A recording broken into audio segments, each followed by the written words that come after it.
चलिए अभिज्ञान शाकुंतलम नाटक के प्रथम अंक का विवेचन अब शुरू करते हैं। सबसे पहले इस नाटक का नाम है अभिज्ञान शाकुंतलम और इसके प्रथम अंक का नाम है आश्रम प्रवेश। ठीक है। और नांदी के बाद सूत्रधार प्रवेश करता है। नांद्यन्ते प्रविशति सूत्रधार कहा गया है। वैसे ये भी कहा गया है कि जो नांदी पाठ है, मंगलाचरण जो होता है नाटक में, उसे नांदी कहते हैं। ठीक है। वो नांदी जो है वो भी सूत्रधार ही पढ़ेगा। ठीक है। सूत्रधार है पठे नांदी कहा गया है, लेकिन नांदी के बाद ही सूत्रधार का प्रवेश मंच पर करवाया जाता है। या ये भी कहा जाता है कि कुशीलव मिलकर जो कुछ भी मंगलात्मक पढ़ देते हैं या गा लेते हैं उसे नांदी कहा जाता है, और उसके बाद सूत्रधार का प्रवेश होता है। सूत्रधार किसे कहते हैं? सबसे पहला प्रश्न तो ये होता है कुछ सूत्रधार कौन है। ठीक है। तो सूत्रधार कोई नाटक का कोई अंग नहीं है। ठीक है। मतलब नाटक में आने वाले पात्रों का अभिनय नहीं कर रहा है सूत्रधार, करवाने वाला है। ठीक है। डायरेक्टर जिसे हम कहेंगे वह सूत्रधार है। नाटक में होने वाली जितने भी घटनाएं हैं, नाटक में घटित होने वाली, मंच पर घटित होने वाली जितनी भी घटनाएं हैं उन्हें कहते हैं सूत्र। और उन सूत्रों को धारण करता है, उन सूत्रों को, उन घटनाओं को नियमित रूप से जो चलाता है मंच पर, ठीक है, निरंतर रूप से जो चला रहा है, क्रमशः जो चला रहा है, जिसने उन सभी घटनाओं का अभिनय सिखाया है या करवाया है उन पात्रों से, उसे कहते हैं, उसको धारण करने वाला जो व्यक्ति है उसे कहते हैं सूत्रधार। ठीक है। अनेक परिभाषाएं इसकी दी गई हैं। साहित्य लक्षणकारों ने अनेक परिभाषाएं सूत्रधार की दी हैं, जैसे कि नाट्यस्य यदनुष्ठानम तत्सूत्रम स्यात् सबीजकम रंगदैवत पूजाकृत सूत्रधार इति स्मृतः। अर्थात बीज के साथ नाटक के अनुष्ठान को सूत्र कहते हैं और उसको धारण करने वाले तथा रंगमंच के देवता की पूजा करने वाले को सूत्रधार कहा जाता है। संगीत सर्वस्वकार जो हैं उन्होंने कहा है कि वर्तनीयतया सूत्रम प्रथमम येन सूच्यते रंगभूमिम समाक्रम्य सूत्रधारः स उच्यते। अर्थात नाटक में होने वाली जो घटनाएं हैं उन घटनाओं को सर्वप्रथम रंगमंच पर आकर जो सूचित करता है उसे कहते हैं सूत्रधार। या फिर नाट्योपकरणादिनी सूत्रमित्यभिधीयते, नाटक के उपकरणों को सूत्र कहते हैं। ठीक है। और उन उपकरणों को धारण करने वाला जो होता है, ठीक है, उसे कहते हैं सूत्रधार। सूत्रम धारयति इत्यर्थे सूत्रधारो निगद्यते। तो इस तरह से सूत्रधार की अनेक परिभाषाएं जो है दी गई हैं साहित्य लक्षणकारों ने। सूत्रधार अब इस नाटक में मंच पर आता है और इसके बाद नाटक में मंच पर आते ही वह नेपथ्य की ओर देखता है। ठीक है। और नेपथ्य की परिभाषा क्या है? जहाँ पर सभी जो कुशीलव हैं, कुशीलव का मतलब जो अभिनेतागण हैं, जहाँ पर वो वस्त्र आदि परिवर्तन करते हैं, वेशभूषा पहनते हैं, जिस पात्र का अभिनय उन्हें मंच पर आकर करना है उसकी वेशभूषा को धारण करते हैं जिस स्थान पर, उसे कहते हैं नेपथ्य। ठीक है। नेपथ्य का प्रयोग और भी कई चीज़ों के लिए किया जाता है, जैसे आकाशवाणी अगर हुई है उसको बताना है तो नेपथ्य से आवाज़ आएगी, या कोई ऐसी आवाज़ देनी है या किसी ऐसे पात्र की आवाज़ देनी है, या कोलाहल वाला जो सीन होता है उसमें कोलाहल कहाँ से आएगा? मंच पर तो लोग आएंगे नहीं इतने सारे, तो वो कोलाहल वाली जो आवाज़ होगी वो नेपथ्य से दी जाती है। तो नेपथ्य का प्रयोग भी कई तरीके से किया जाता है। नेपथ्य का लक्षण क्या है? कुशीलव कुटुंबस्य गृहम नेपथ्यम उच्यते। अर्थात अभिनेता लोग जहाँ पर नाटकोचित रूप को धारण करते हैं उसे नेपथ्य कहा जाता है। आजकल की भाषा में उसे ग्रीन हाउस कहते हैं। ठीक है। और कहा गया है आकल्प वेशो नेपथ्यम प्रतिकर्म प्रसाधनम। अजय एक जो हैं विद्वान हुए, उन्होंने ऐसा कहा है। अमरकोश में कहा गया है नेपथ्यम स्यात् जवनिका रंगभूमि ही प्रसाधनम। तो इस तरह से अनेक प्रकार की परिभाषा नेपथ्य की हैं। हेम एक विद्वान है, उन्होंने कहा है नेपथ्यम तु प्रसाधने रंगभूमो वेश भेदे। इस तरह से तो मुख्य रूप से हम ये कह सकते हैं कि नेपथ्य के तीन अर्थ हैं। एक तो है वेश धारण करना, और दूसरा है वेश धारण करने का स्थान। ठीक है। और तीसरा है पर्दा, पर्दे के पीछे जो भी काम होते हैं उसे नेपथ्य कहते हैं। तो नेपथ्य की ओर मुँह कह करके सूत्रधार जो है वो नटी को बुलाता है। कहता है कि अगर वहाँ पे सब कुछ ठीक ठाक है, सब कुछ जो है व्यवस्थित हो गया है, तो तुम अब मंच पर आ जाओ। तो नटी जो है मंच पर आती है और कह रही है मैं आ रही हूँ, और सूत्रधार की तारीफ़ करती है आते हुए। क्या कहती है कि तुमने जो बढ़िया से, तुमने सब कुछ इतना अच्छे तरीके से व्यवस्थित किया था, तुम्हारा जो प्रयोग था, प्रयोग का मतलब अभिनय जो तुमने सिखाया था उन लोगों को, जो भी कुछ करने को, वेश धारण करने को, और जिस भी डायलॉग डिलीवरी कैसे करनी है, सब कुछ जो भी उस आपने सिखाया था सब कुछ पात्रों को, वो इतना बढ़िया सिखाया था कि अब किसी प्रकार की न्यूनता जो है वो नाटक में नहीं आने पाएगी। तो बहुत बढ़िया आपने उनको बता रखा, आपने बहुत अच्छा प्रयोग आपने किया है। अब नटी जो ऐसा कहती है, सूत्रधार की तारीफ़ जो करती है उसे कहते हैं प्ररोचना। ठीक है, मतलब भारतीय वृत्ति के 4 अंग हैं, प्ररोचना, वीथी, प्रहसन और आमुख। आमुख को प्रस्तावना कहते हैं और प्ररोचना किसे कहते हैं, जब प्रशंसा के द्वारा दर्शकों का मन आकृष्ट किया जाता है नाटक की ओर, मंच की ओर, तो उस प्रयोग को प्ररोचना कहते हैं। प्रस्तावना में ही इनका प्रयोग किया जाता है। तो प्ररोचना का प्रयोग करके नटी यहाँ पर सूत्रधार की तारीफ करती है। क्या कहती है वो, कि सुविहित प्रयोगतया आर्यस्य न किमपि परिहास्यते, कि आपने इतना बढ़िया प्रयोग आपने किया था कि किसी प्रकार की कोई न्यूनता, कोई जो है किसी प्रकार की कोई समस्या जो है नहीं आने पाएगी। अब इसके बाद अब नटी जो है वो क्या कहकर पुकारेगी सूत्रधार को, ठीक है, ये भी नियम है। और सूत्रधार क्या कहकर पुकारेगा नटी को, या फिर नटी सूत्रधार को छोड़िए, नाटक में प्रत्येक पात्र यदि अपनी स्त्री को संबोधित करेगा तो किस शब्द का प्रयोग करेगा, और कोई स्त्री यदि अपने पति को संबोधित करेगी तो किस शब्द का प्रयोग करेगी। तो जब हम देखते हैं सूत्रधार या कोई भी पुरुष, ठीक है, या नटी या कोई भी स्त्री, तो सूत्रधार जब नटी को बुलाएगा तो आर्या कहेगा, अपनी पत्नी को बुलाएगा तो आर्या कहेगा। और कोई भी स्त्री यदि अपने पति को बुलाएगी तो संबोधित करेगी तो आर्यपुत्र कहेगी, और यही कहेगी, क्योंकि भरत मुनि ने नाट्यशास्त्र में कुछ नियम बताए हैं। ठीक है, कहा गया है पत्नी चार्येति संभाव्या, ठीक है, सर्वस्त्रीभिः पतिर्वाच्य आर्यपुत्रेति यौवने, ऐसा एक श्लोक नाट्यशास्त्र में कहा गया है। यहाँ पर ये बताते हैं कि आर्यपुत्र कहेगी स्त्री अपने पति को, और आर्या कहेगा कोई भी पुरुष अपनी स्त्री को नाटक में। ठीक है, नाम लेकर नहीं पुकारेंगे। अब यहाँ पर जो है नाटक के लक्षणों में कहा गया कि सूत्रधार जो है वो आकर क्या करे, सबसे पहले जो सामने जो लोग बैठे हैं, दर्शक दीर्घा में जो दर्शकगण बैठे हैं उनकी तारीफ़ करेगा, सभा पूजा करेगा। ठीक है, तो सभा पूजा करता है यहाँ पर। अब उस सभा में भले ही कोई चोर बैठा हो, लुटेरा बैठा हो, डाकू बैठा हो, कोई ट्रैफिक तोड़ कर आया हो, कोई पुलिस से बचने के लिए चुपचाप आके वहाँ बैठ गया हो, तो और सूत्रधार को पता है कि दर्शक दीर्घा में जो तीसरी पंक्ति में जो व्यक्ति बैठा है वो इस शहर का सबसे बड़ा बदमाश है, ठीक है, वो तड़ी पार है या कुछ भी इस तरह से, जिसको पुलिस ने उसके ऊपर इनाम रखा है, भले उसको ये सब कुछ पता है लेकिन वहाँ पर भी वो उसकी तारीफ़ ही करेगा। ठीक है, वो बोलेगा कि आपसे बड़ा विद्वान कोई है नहीं, आप हमारा नाटक देखने यहाँ पर आए हैं, आपसे बड़ा सहृदय रसिक कोई नहीं है। क्या बोलता है सूत्रधार यहाँ पर, अभिरूप भूयिष्ठा परिषदीयम। ठीक है, जो आज इस नाटक को देखने के लिए आए हैं आप लोग, मतलब कि आज इस सभा में बहुत अधिक संख्या में विद्वान जो है वो विद्यमान है। ठीक है, और इसलिए आपको प्रसन्न करने के लिए महाकवि कालिदास का एक नवीन नाटक है अभिज्ञान शाकुंतलम, उसको हम यहाँ पर प्रस्तुत कर रहे हैं। नवीन शब्द का प्रयोग किया गया है। अब नवीन इसका मतलब क्या, अभिज्ञान शाकुंतलम नवीन नाटक है? नहीं, नाटक वही पुराना है, लेकिन इसमें हमने नवीन विविधताओं को लेकर आए हैं, नए प्रयोगों को हमने प्रस्तुत किया है। जैसे कि हमने वेशभूषा पहले नहीं होती थी, लेकिन अब हमने वेशभूषा में कुछ चेंजेस कर दिए हैं। आश्रम को और अधिक मनोहारी बना दिया होगा। ठीक है, नए पात्र आ गए होंगे, तो इस तरह के नवीन प्रयोग हमने किए हैं। तो कहता है सूत्रधार कि हमने नवीन नाटक को यहाँ पर आज हम प्रस्तुत कर रहे हैं।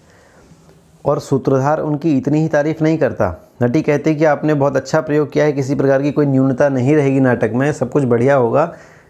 लेकिन सूत्रधार कहता है कि तुम तो कह रही हो ठीक है, लेकिन जब तक ये सामने बैठे लोग ये संतुष्ट नहीं हो जाएंगे तब तक मैं अपने इस प्रयोग को सफल नहीं मानूंगा। आपरितोषाद विदुषाम न साधु मन्ये प्रयोग विज्ञानम, है ना, बलवदपि शिक्षितानाम आत्मन्य प्रत्ययम चेतः।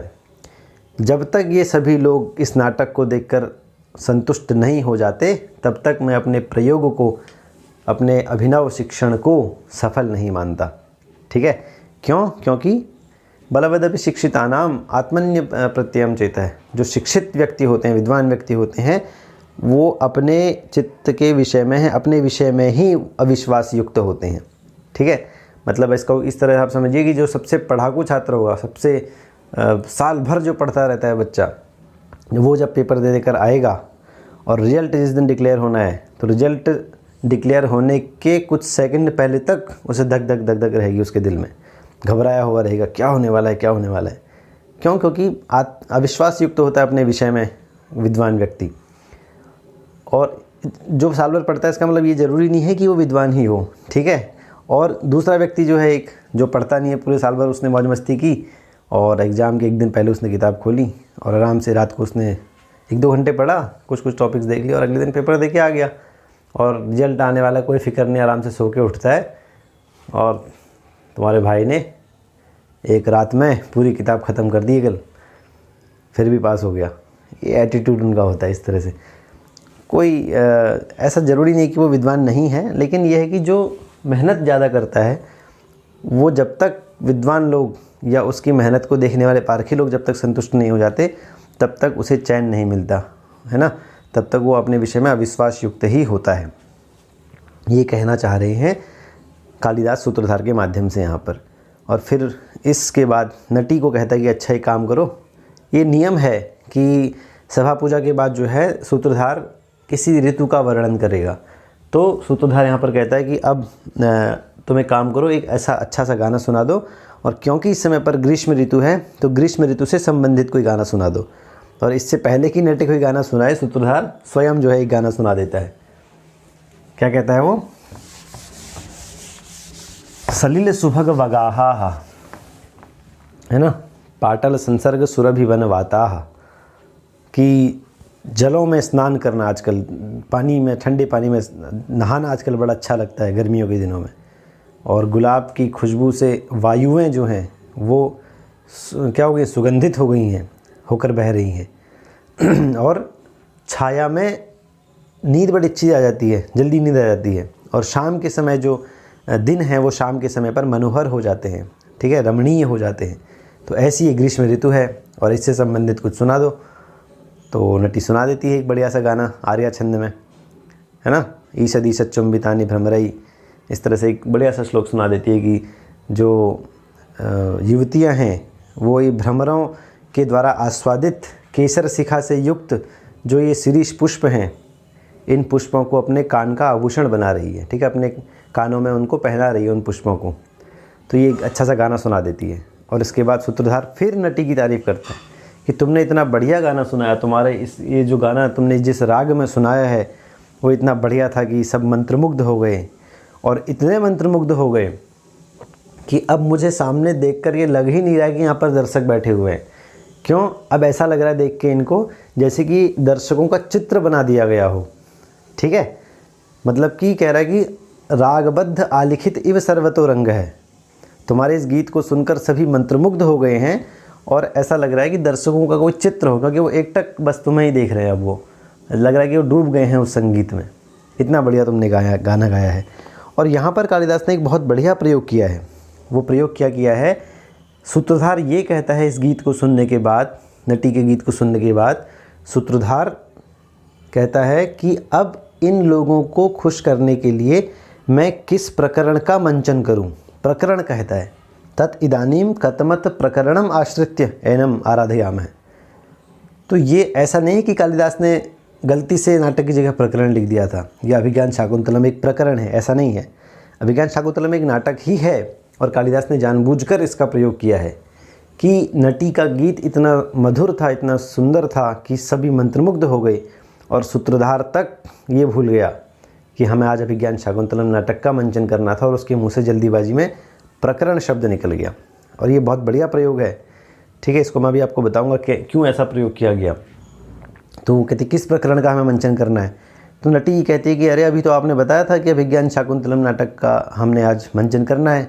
तो बोलते हैं हाँ, आज हमें अभिज्ञान शाकुंतलम नाटक का मंचन करना है और तुम्हारे द्वारा इस राग में गाए हुए गीत से उसी तरह मैं हर लिया गया हूँ जैसे कि, है ना, तवास्मि गीत रागेण हारिणा प्रसभम मनः एष राजर्षि दुष्यंतः सारंगेण तिरंघसा, एष राजेव दुष्यंतः सारंगेण तिरंघसा, कि तुम्हारे द्वारा इस राग में गाए हुए, कौन सा राग है? सारंग राग है, ठीक है। और यहाँ पर प्रस्तावना के 5वें भेद अवलगित का प्रयोग किया गया है। अवलगित में क्या होता है, सादृश्य के आधार पर जब किसी शब्द के या किसी वस्तु के सादृश्य के आधार पर जब पात्र का मंच पर प्रवेश करवाया जाता है तो उसे अवलगित कहते हैं। ठीक है, तो सारंग राग में नटी ने गाना गाया है और सारंग मृग भी है। ठीक है, तो तुम्हारे सारंग राग में गाए हुए गीत के द्वारा मैं उसी प्रकार हर लिया गया हूँ, मेरा मन उसी प्रकार हर लिया गया है जैसे कि सारंग मृग के द्वारा यह राजा दुष्यंत हर लिया गया है। ठीक है, और इस तरह से वो चले जाते हैं और मंच पर आते हैं कौन, दुष्यंत और सारथी मृग को दौड़ाते हुए। ठीक है, प्रयोग यहाँ पर क्या किया गया है, प्रयोग यहाँ पर एक छोटी सी एक रहस्यमय तरीके से पूरी कथा को असल में कालिदास ने यहीं पर बता दिया है। देखिए, नाटक में नटी एक गाना गाती है। ठीक है, ईशद ईशद चुंबितानी, इस तरह से गीत वो गाती है, आर्या छंद में है जो, और सूत्रधार जो है उसको सुनकर भूल जाता है कि हमें अभिज्ञान शाकुंतलम नाटक जो है हमें वो यहाँ पर प्रस्तुत करना है। वो बोलता है कि हमें यहाँ पर कौन से प्रकरण को यहाँ पर करें। फिर नटी उसको याद दिलाती है कि हमें नाटक प्रस्तुत करना है, हमें प्रकरण नहीं प्रस्तुत करना। अभी तो आपने बोला था शुरुआत में सबसे पहले। तो ये तो एक छोटा सा प्रसंग इनका हो गया। कथा क्या बता दी इसके माध्यम से कि कथा में भी, नाटक में भी यही होने वाला है। क्या मतलब, शकुंतला जो है वह दुष्यंत की याद में इतना खोई हुई है कि वह ये भी भूल गई है कि एक महर्षि यहाँ पर आए हुए हैं दुर्वासा, और मुझे उनका आतिथ्य करना है, मुझे उनका स्वागत करना है, इतना भी वो भूल गई है। तो उसी प्रकार जैसे सूत्रधार ने नटी का गीत सुना और वो भूल गया कि हमें नाटक करना है, उसी प्रकार शकुंतला भी दुष्यंत की याद में खोई हुई थी, इसलिए वो भूल गई कि मुझे दुर्वासा का स्वागत करना है। और फिर दुर्वासा ने दे दिया उसको शाप। शाप से क्या हुआ, राजा जो है वो भूल गया शकुंतला को। ठीक है, राजा शकुंतला को भूल गया। और जैसे नटी ने सूत्रधार को याद दिलाया था कि हमें नाटक करना है, उसी प्रकार यहाँ पर है एक अभिज्ञान, एक अंगूठी। ठीक है, उस अंगूठी ने उस राजा को याद दिलाया कि शकुंतला से तुम्हारा विवाह पहले हो चुका है, तुम शाप के कारण उसको भूल गए थे। तो ये एक सामंजस्य बिठाकर, एक सादृश्यता दिखा करके कालिदास ने गुपचुप तरीके से इस प्रसंग के माध्यम से यहाँ पर पूरी कथा को यही बता दिया गया है। या ये भी हो सकता है कि कालिदास ने ये प्रयोग न किया हो, ऐसा हो गया हो उनसे अकस्मात, लेकिन बाद में उनके अभिज्ञान शाकुंतलम नाटक का जो इतना विवेचन किया गया, इतना मंथन उस पर किया गया कि विद्वानों ने ये भी एक जो है छोटा सा प्रयोग उन्होंने इसमें से निकाला। ठीक है, एक मंथन करके, जैसे मंथन करेंगे किसी भी चीज़ का तो कुछ तो निकलेगा ही। समुद्र यदि मंथन हुआ था तो 14 रत्न निकले थे, उसी प्रकार किसी भी चीज़ का मंथन आदि आप करेंगे तो कुछ न कुछ तो प्राप्त होगा ही आपको। तो इतना ज़्यादा उन्होंने इसका अनुशीलन कर दिया विद्वानों ने, तो ये बात भी शायद किसी विद्वान के द्वारा व्याख्या के रूप में निकल कर आई होगी, या हो सकता है कालिदास ने स्वयं ऐसा सोच के वर्णन किया हो। तो ये भी हम कह सकते हैं कि इस नाटक को पहले ही प्रस्तावना में सूत्रधार और नटी के प्रसंग के द्वारा बता दिया गया था। ठीक है, चलिए अब सूत्रधार और पहला भाग यहाँ पर हमारा समाप्त होता है, जो कि प्रस्तावनात्मक था। और अब इसके बाद ये यहाँ से कई सारे प्रश्न बनते हैं। ठीक है, प्रश्न क्या बना कि किस ऋतु का वर्णन किया है सूत्रधार ने, तो ग्रीष्म ऋतु का वर्णन किया है। ठीक है, किस राग में गाया है नटी ने वह श्लोक, तो सारंग राग में गाया है। ठीक है, और भी ऐसे कई सारे प्रश्न बनते हैं। नेपथ्य किसे कहते हैं, प्रस्तावना के किन अंगों का प्रयोग यहाँ पर किया गया है, प्ररोचना क्या है, नटी किसे कहते हैं, सूत्रधार की परिभाषा क्या है ना। तो ये सब चीज़ें जो है आपको ये बलवद विशिक्षितानाम आत्मन्य प्रत्ययम चित है, किसकी युक्ति है, किसके मुख से निकली है, किस ग्रंथ से ली गई है, ऐसे कई सारे प्रश्न यहाँ से इसकी प्रस्तावना से बनकर आते हैं, जो अनेक परीक्षाओं में देखे गए हैं। तो चलिए अब यहाँ से अभिज्ञान शाकुंतलम के प्रथम अंक का प्रथम भाग समाप्त होता है, प्रस्तावना वाला। और द्वितीय भाग जो है, मतलब कि दुष्यंत का मंच पर प्रवेश और यहाँ से लेकर के दुष्यंत के आश्रम प्रवेश तक की घटना का जो वर्णन है वो अब शुरू होता है। तो सबसे पहले जो सूत्रधार है और नटी है, उनके मंच से जाने के बाद तुरंत बाद जो है मंच पर कौन आते हैं, दुष्यंत आता है। मृगानुसारी ससर चाप हस्तः राजा रथेन सूतश्च, रथेन, ठीक है, तृतीया विभक्ति हुई है सह के योग में, सशर चाप हस्तः।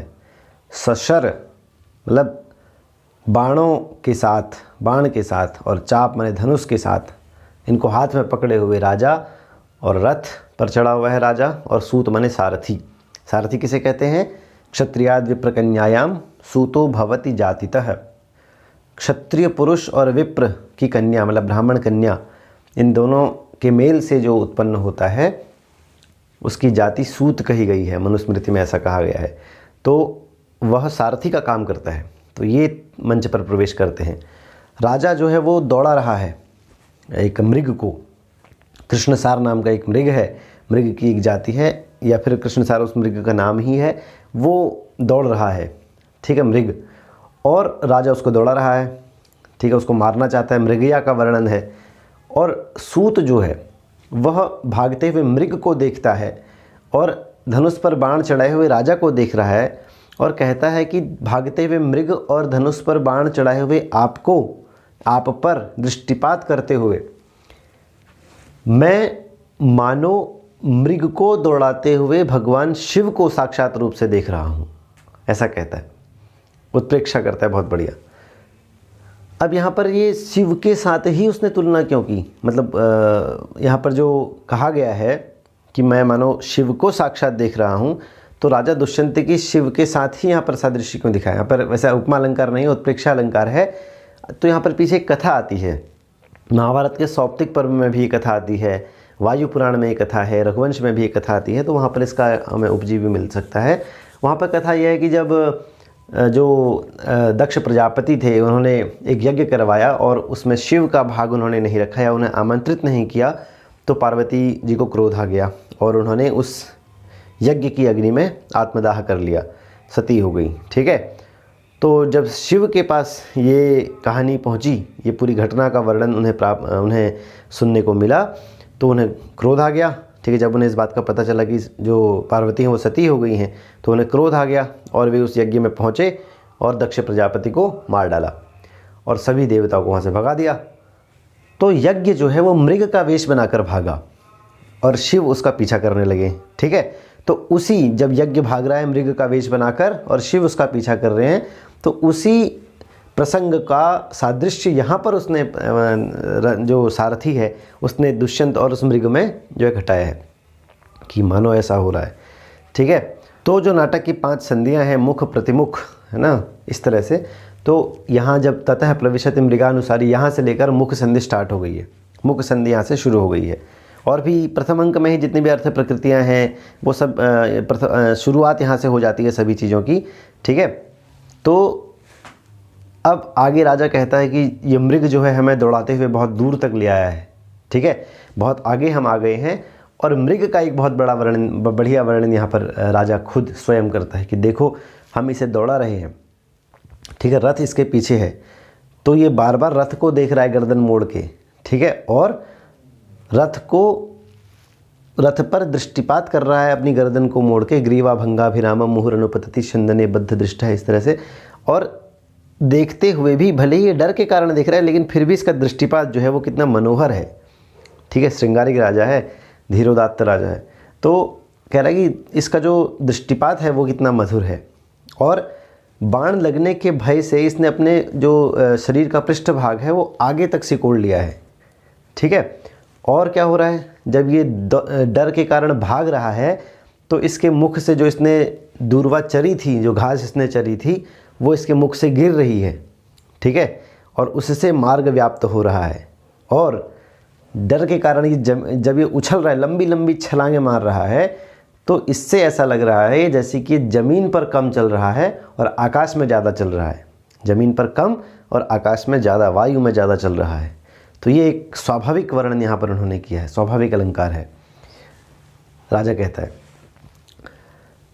तो तुरंत वो कहता है कि अरे अच्छा, जब ऐसा सब कुछ था तो ये मृग जो है अब मुझे कठिनाई से क्यों दिखाई देने लग रहा है। कितना नाटकीय तरीका है, देखिए। ये नहीं कह रहा है कि मृग आगे चला गया है, हम पीछे रह गए हैं, उसकी गति तेज है, रथ को थोड़ा इसकी गति को बढ़ाओ रथ की, ऐसा नहीं कह रहा राजा। कह रहा है ये सब कुछ तो ठीक है, लेकिन ये मृग अब मुझे कठिनाई से क्यों दिखाई देने लग रहा है। इसका मतलब ये है कि मृग आगे चला गया है। तो सूत कहता है भाई रोको रोको, यहाँ पे ऐसा कुछ है नहीं, मतलब जो ज़मीन थी वो थोड़ा पथरीली थी, ऊंची नीची थी, तो इसलिए मैंने रथ को थोड़ा ढीला कर दिया था, लगाम को खींच लिया था, रथ की गति को थोड़ा कम कर दिया था, लेकिन अब ज़मीन जो है वो समतल आ गई है और अब मैंने लगाम को ढीला कर दिया और अब फिर से आप उसको पकड़ लोगे, मृग तक आप फिर से पहुंच जाओगे। तो राजा कहता है ठीक है, लगाम ढीली करो और घोड़ों को तेज़ भगाओ, फटाफट हम उसको पकड़ेंगे। तो फिर राजा जब ऐसा कहता है तो लगाम को छोड़ देते हैं और फिर से घोड़े तेज़ भागने लगते हैं। और फिर जो सूत है वो घोड़ों का वर्णन करता है कि कितने तेज़ ये घोड़े भाग रहे हैं। हालांकि मंच तो छोटा ही है, मंच पर घोड़े कहाँ भागेंगे, लेकिन वो दृश्य दिखाना है उनको, तो वर्णन के द्वारा ही ये सब बताएंगे। आजकल तो कोई सारी जो है हमारे पास टेक्निकल चीज़ें आ गई हैं, हम साउंड लगा सकते हैं, पीछे से साउंड इफ़ेक्ट कर सकते हैं, पीछे स्क्रीन लगा करके जंगल का वर्णन दिखा सकते हैं, जंगल का दृश्य दिखा सकते हैं। लेकिन उस समय पर ये सब चीज़ें नहीं थी, लेकिन फिर भी उसको पूरा नाटकीय तरीके से वास्तविक वो लोग ऐसा जो है वहाँ पर इंतज़ाम किया जाता था कि वास्तविक वो लोग ऐसा ही वर्णन किया जाता था। तो जो सूत है वो कहता है कि अब जैसे ही मैंने लगाम को ढीला किया तो ऐसा लग रहा है कि जैसे कि जो घोड़े हैं ये उस मृग की गति को सहन नहीं कर पाए और ये फिर से उतना ही तेज़ भागने लगे हैं। ठीक है, और ये इतना तेज़ भाग रहे हैं कि इनके पैरों तेज़ भागने से जो धूल उठ रही है वो धूल भी इनको नहीं छू पा रही है, पहले ही आगे हो जा रहे हैं, इतना तेज़ ये भाग रहे हैं। ठीक है, वसंत तिलका छंद में ये श्लोक है, मुक्तेषु रश्मिषु निरागत पूर्व काया, इस तरह से बहुत बढ़िया वर्णन है। और इसी तरह का वर्णन भास का प्रतिमा नाटक जो है उसके तृतीय अंक में लगभग दूसरा तीसरा श्लोक है, वहाँ पर भी ऐसा ही वर्णन है। रजश्चाश्वोद्धूतम पतति पुरतो नानुपतति, ऐसा ही कुछ वर्णन वहाँ पर है। और शिशुपाल वधम में भी 12वें सर्ग के लगभग 15वें से 20वें श्लोक के बीच में ऐसा कुछ इसी तरह का कुछ वर्णन वहाँ पर भी है। तो समान समान वर्णन भी से भी हम पता लगा सकते हैं कि कवियों की जो है समय सीमा उनकी हम पता लगा सकते हैं, या फिर ये पता लगा सकते हैं कि कौन से कवि पहले हुए हैं और कौन बाद में हुए हैं। तो कुछ समानता वर्णनों में हमें देखने को मिलती है। तो वही यहाँ पर कह रहे हैं वसंत तिलका छंद में, मुक्तेषु रश्मिषु निरागत पूर्व काया। रश्मि माने लगाम, तो लगाम को जैसे ही मैंने मुक्त किया तो ये इन्होंने अपने अग्रभाग को फैला दिया घोड़ों ने और इनकी गति जो है वो तेज़ हो गई है। ठीक है, राजा कहते हैं हाँ तेज़ हो गई इनकी गति, और ऐसा लग रहा है मुझे जैसे आज जो मेरे घोड़े हैं इन्होंने इंद्र के घोड़ों को भी और सूर्य के घोड़ों को भी पीछे छोड़ दिया है अपनी गति से। ठीक है, इंद्र के घोड़े और सूर्य के घोड़े भी इतने तेज़ नहीं भागते जितने आज मेरे घोड़े भागे हैं, जितनी गति आज मेरे घोड़ों ने दिखाई है। और मैं ऐसा क्यों कह रहा हूँ, ठीक है, मतलब ये नाटकीय तरीका है। पहले बोलेंगे कि मुझे मैं पहले राजा कुछ बोलेगा, फिर ये बताएगा कि मैं ऐसा क्यों बोल रहा हूँ। ठीक है, क्या ऐसा मैं क्यों कह रहा हूँ कि मेरे घोड़े आज इतना तेज़ भाग रहे हैं, क्योंकि जो वस्तु बहुत दूर थी, दिखने में बहुत दूर दिखाई पड़ रही थी, वो एकदम पास दिखाई देती है। जो टूटी हुई वस्तु थी वो जुड़ी हुई दिखाई देने लगती है। जो टेढ़े मेढ़े मार्ग हैं वो सारे सीधे दिखाई देने लगते हैं, सीधे हो गए हैं मेरी आंखों के लिए। और ऐसा लग रहा है मुझे कि कोई भी वस्तु क्षण भर के लिए न तो मेरे बहुत पास है और न ही मेरे बहुत दूर है। मतलब स्वाभाविक सा वर्णन, यदि आज भी आप यात्रा करेंगे, गाड़ी से आप यदि बाहर झाँकेंगे तो आपको यही लगेगा कि एकदम पास आती है फिर दूर हो जाती है, टूटी हुई चीज़ जुड़ी हुई दिखाई देने लगती है। मार्ग टेढ़े मेढ़े होते हैं, लेकिन आप आगे बैठिए ड्राइवर के साथ तो आपको सभी मार्ग सीधे ही दिखेंगे, क्योंकि रोड पर ही नज़र रहती है।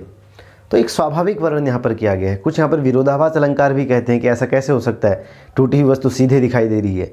अलंकार जो है ना, उनका लक्षण यदि हम नहीं भी याद करें, जैसे मैंने कभी छंद याद नहीं किया आज तक, लेकिन मैं लय से उनकी छंदों की पहचान करता हूँ। कि जैसे यदा लोके सूक्ष्मम, इसमें शिखरिणी छंद है। ठीक है, रसई रुद्रैश छिन्ना यमन सभलागस शिखरिणी, गणों से पता, फिर गणों का वर्णन मैं बाद में कर लेता हूँ। इसी तरह आप वर्णन के द्वारा भी आप अलंकारों का पता कर सकते हैं। ज़रूरी नहीं है कि आप लक्षण पहले याद करें फिर उनके उदाहरण देखें, फिर देखें कि यहाँ पर क्या हो रहा है। इस तरह से यदि आपको कठिनाई होती है तो वर्णनों से भी आप देख सकते हैं। सीधी सी बात है, एक तो स्वाभाविक वर्णन है ही, तो स्वाभाविक अलंकार है। उसके बाद टूटी हुई चीज़ जुड़ी दिखाई दे रही है, टेढ़े मेढ़े मार्ग सीधे हो गए हैं। ठीक है, कोई वस्तु दूर नहीं है, कोई वस्तु पास नहीं है, तो विरोधाभास अलंकार है ही। विरोधाभास सा प्रतीत हो रहा है तो विरोधाभास अलंकार है। और इस तरह से आप कई और चीज़ें फिर थोड़ा और इन गूढ़ जानकारी प्राप्त कर लेंगे, शब्दों का पता कर लेंगे। इव शब्द है, यथा शब्द है, रूपी है, तो ये सब चीज़ों से फिर आप उनकी विशेष चीज़ को जान लेंगे। सामान्य बातों को पहले आप समझ जाएंगे और उस ज्ञान को गूढ़ करने के लिए, मतलब दृढ़ करने के लिए लक्षणों को देख लीजिए, यदि आप पहले लक्षणों को देखेंगे, पहले ही दृढ़ कर लेंगे तो सामान्य बातों का पता नहीं लगा पाएंगे। तो पहले सामान्य तरीके से देखिए, सरल से कठिन की ओर जाना होता है, ठीक है। तो इस तरह से 2 अलंकार तो हमें पता लग ही गए, बाकी और देख लेंगे।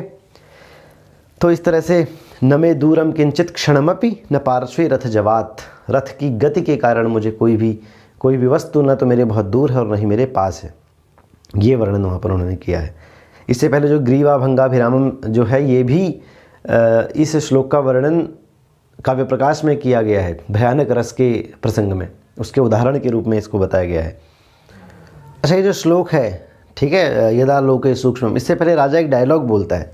यहाँ से भी प्रश्न बन जाता है। डायलॉग क्या है राजा का? अतीत्यो हरितो हरीश्च वर्तन्ते वाजिनः। ये कहता है राजा कि मेरे जो घोड़े हैं वो सूर्य के घोड़ों से भी और इंद्र के घोड़ों से भी तेज चल रहे हैं। मानो, मुझे ऐसा लग रहा है, सत्य कह रहे हो आप। तो ये राजा कहता है। अब यहाँ पर हरितो हरीश, ये जो 2 शब्द आए हैं, यहाँ से प्रश्न बन जाता है। यहाँ पर जो हरित शब्द है उसका अर्थ है सूर्य के घोड़े, और जो हरि शब्द है उसका अर्थ है इंद्र के घोड़े, ठीक है। हरितः आदित्यस्य हरि इंद्रस्य, ये जो है, इसलिए सायणाचार्य ने जो है ऋग्वेद का भाष्य करते समय हरितः शब्द का अर्थ सूर्य रश्मयः किया है, ठीक है।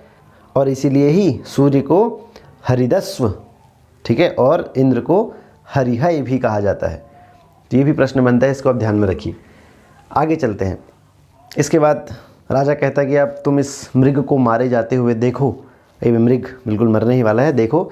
बाण छोड़ने ही वाला होता है, एकदम नेपथ्य से आवाज़ हो जाती है कि आश्रम मृगोयम न हंतव्यो न हंतव्य है। भो भो राजन, हे राजा, ये मृग जो है वो आश्रम का मृग है, अतः इसको मत मारिए, इसको मत मारिए, ठीक है। नखलु नखलु बाण है सन्निपात्यो यमस्मिन। तो सूत कहता है कि राजा जी, इस मारे जाते हुए मृग और धनुष पर बाण चढ़ाए हुए आपके बीच में तपस्वी आ गए हैं, ठीक है। तो राजा घबरा जाता है। अरे संभ्रमम, राजा घबरा जाता है कि तपस्वियों को कहीं चोट ना लग जाए, इसलिए बोलता है रोकिए रोकिए, रथ को रोकिए।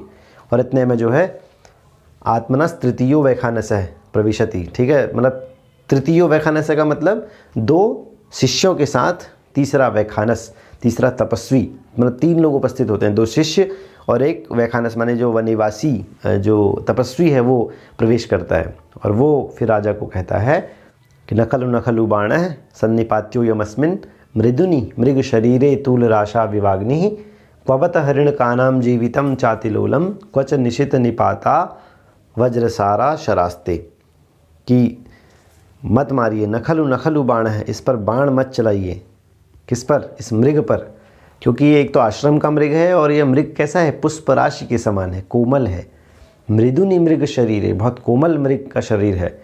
तूल राशा विवाग्नि, और तुम इस पर अग्नि के समान, मतलब जैसे कि तूल राशि बोलते हैं जैसे कि रुई के ढेर पर आग जैसे डाल दी हो, तो ये रुई की तरह कोमल जो है मृग का शरीर है, ठीक है। और तुम्हारा बाण जो है वो आग की तरह है। तो ऐसा मत करिए। कहाँ ये जंगल में रहने वाले जीवितम चातिलोलमति चंचल प्राणी, ठीक है, क्वबत हरिण का नाम जीवितम चातिलोलम, और कहाँ तुम्हारे वज्र के समान ये कठोर बाण। तो ऐसा मत करिए, ठीक है। तो राजा कहता है ठीक है, हमने तुम्हारी आज्ञा मान ली और हम इसको नहीं मारेंगे। तो खुश हो जाते हैं तपस्वी, वैखानस जो है खुश हो जाते हैं। वैखानस किसे कहते हैं? वैखानसो वननिवासी वानप्रस्थश्च तापसः, ऐसा कहा गया है। मतलब वैखानस, वन में रहने वाले वानप्रस्थ, इनको ही वैखानस तपस्वी कहा जाता है। या फिर विखनस कहते हैं ब्रह्म को, और ब्रह्म की साधना जो करते हैं, ब्रह्मचर्य जो करते हैं, उन्हें कहते हैं वैखानस। तो वैखानस खुश हो जाते हैं और फिर वो राजा को कहते हैं कि पुरुवंश के अनुरूप ही आप में गुण हैं, ठीक है। जन्म, और आशीर्वाद देते हैं, जन्म यश्य पुरुर्वंशे युक्त रूप मिदम तव, ठीक है। तो आपका जन्म जो है वो पुरुवंश में हुआ है और उसी के समान आपने रूप को भी धारण किया है। और ये हम आशीर्वाद देते हैं कि आप इसी तरह के गुणों से युक्त जो है वो चक्रवर्ती पुत्र जो है हो आपका, आपके तरह ही गुणों वाला एक चक्रवर्ती पुत्र आपको हो। और चक्रवर्ती नाम आपनु ही, और फिर जो दोनों उसके तपस्वी हैं, जो शिष्य हैं, वो भी हाथों को उठाकर कहते हैं कि आपको जो है चक्रवर्ती पुत्र की प्राप्ति हो, ठीक ठीक है। चक्रवर्ती ने पुत्रम आपनोहि, इस तरह से वो हाथ को उठाकर गुरु के पीछे अपने जो उसने आशीर्वाद दिया था गुरु ने, उस आशीर्वाद को दोहराते हैं। अब ये क्या है आशीर्वाद को यहाँ पर दोहराना, ये एक अर्थ प्रकृति है, ठीक है। बीज नाम की अर्थ प्रकृति है। बीज, बिंदु, पताका, प्रक्रिया और कार्य, जो 5 अर्थ प्रकृतियाँ हैं। तो यहाँ पर जब आश्रम के बाहर जो तपस्वी कह देते हैं कि अब आपको भी चक्रवर्ती पुत्र की प्राप्ति हो, तो ये बीज उन्होंने धारण यहाँ पर डाल दिया एक तरह से।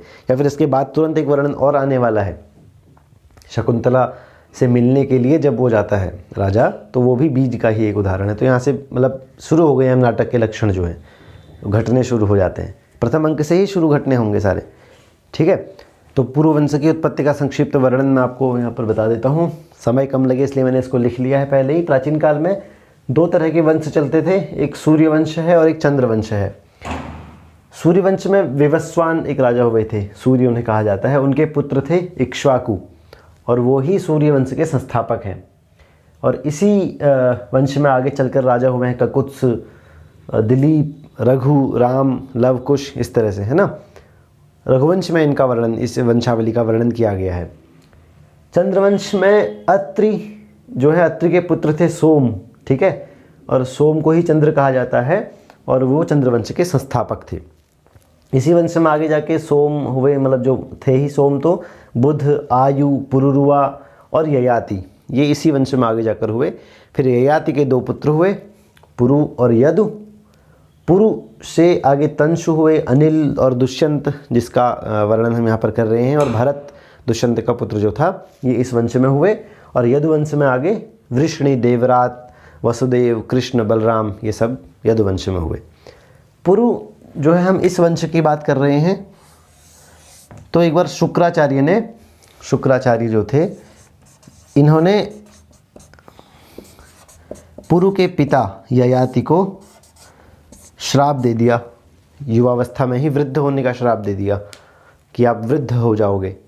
वृद्ध हो गए तो फिर उन्होंने शुक्राचार्य से प्रार्थना की कि इस श्राप को वापस लीजिए, या मुझे कोई उपाय बताइए जिससे मैं ठीक हूँ।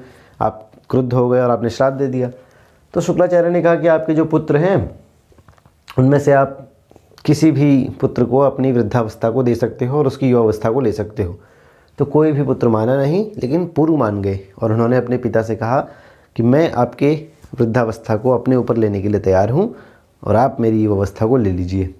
तो अपने पुत्र की इस पितृभक्ति से ययाति जो हैं वो खुश हो गए, और उन्होंने अपने पुत्र को वापस युवा होने का वरदान दिया।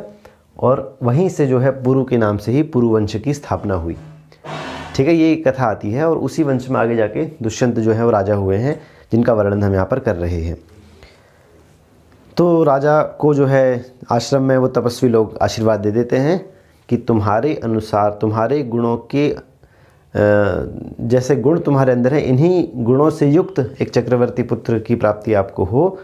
और राजा जो है उन्हें प्रणाम करता है। और फिर जो है वो तपस्वी कहते हैं कि अगर आपको किसी और काम की जल्दी न हो, यदि आपको कोई और कार्य न करना हो, तो आप क्या करिए, आप हमारे आश्रम में आइए और अतिथि सत्कार को स्वीकार कीजिए।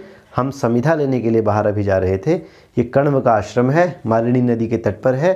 कण्व जो है यहाँ के कुलपति हैं, और आप आश्रम में जाइए और वहाँ जाकर देखिए कि आपकी जो भुजाएं हैं वो अपनी प्रजाजनों की कितनी रक्षा कर रही है।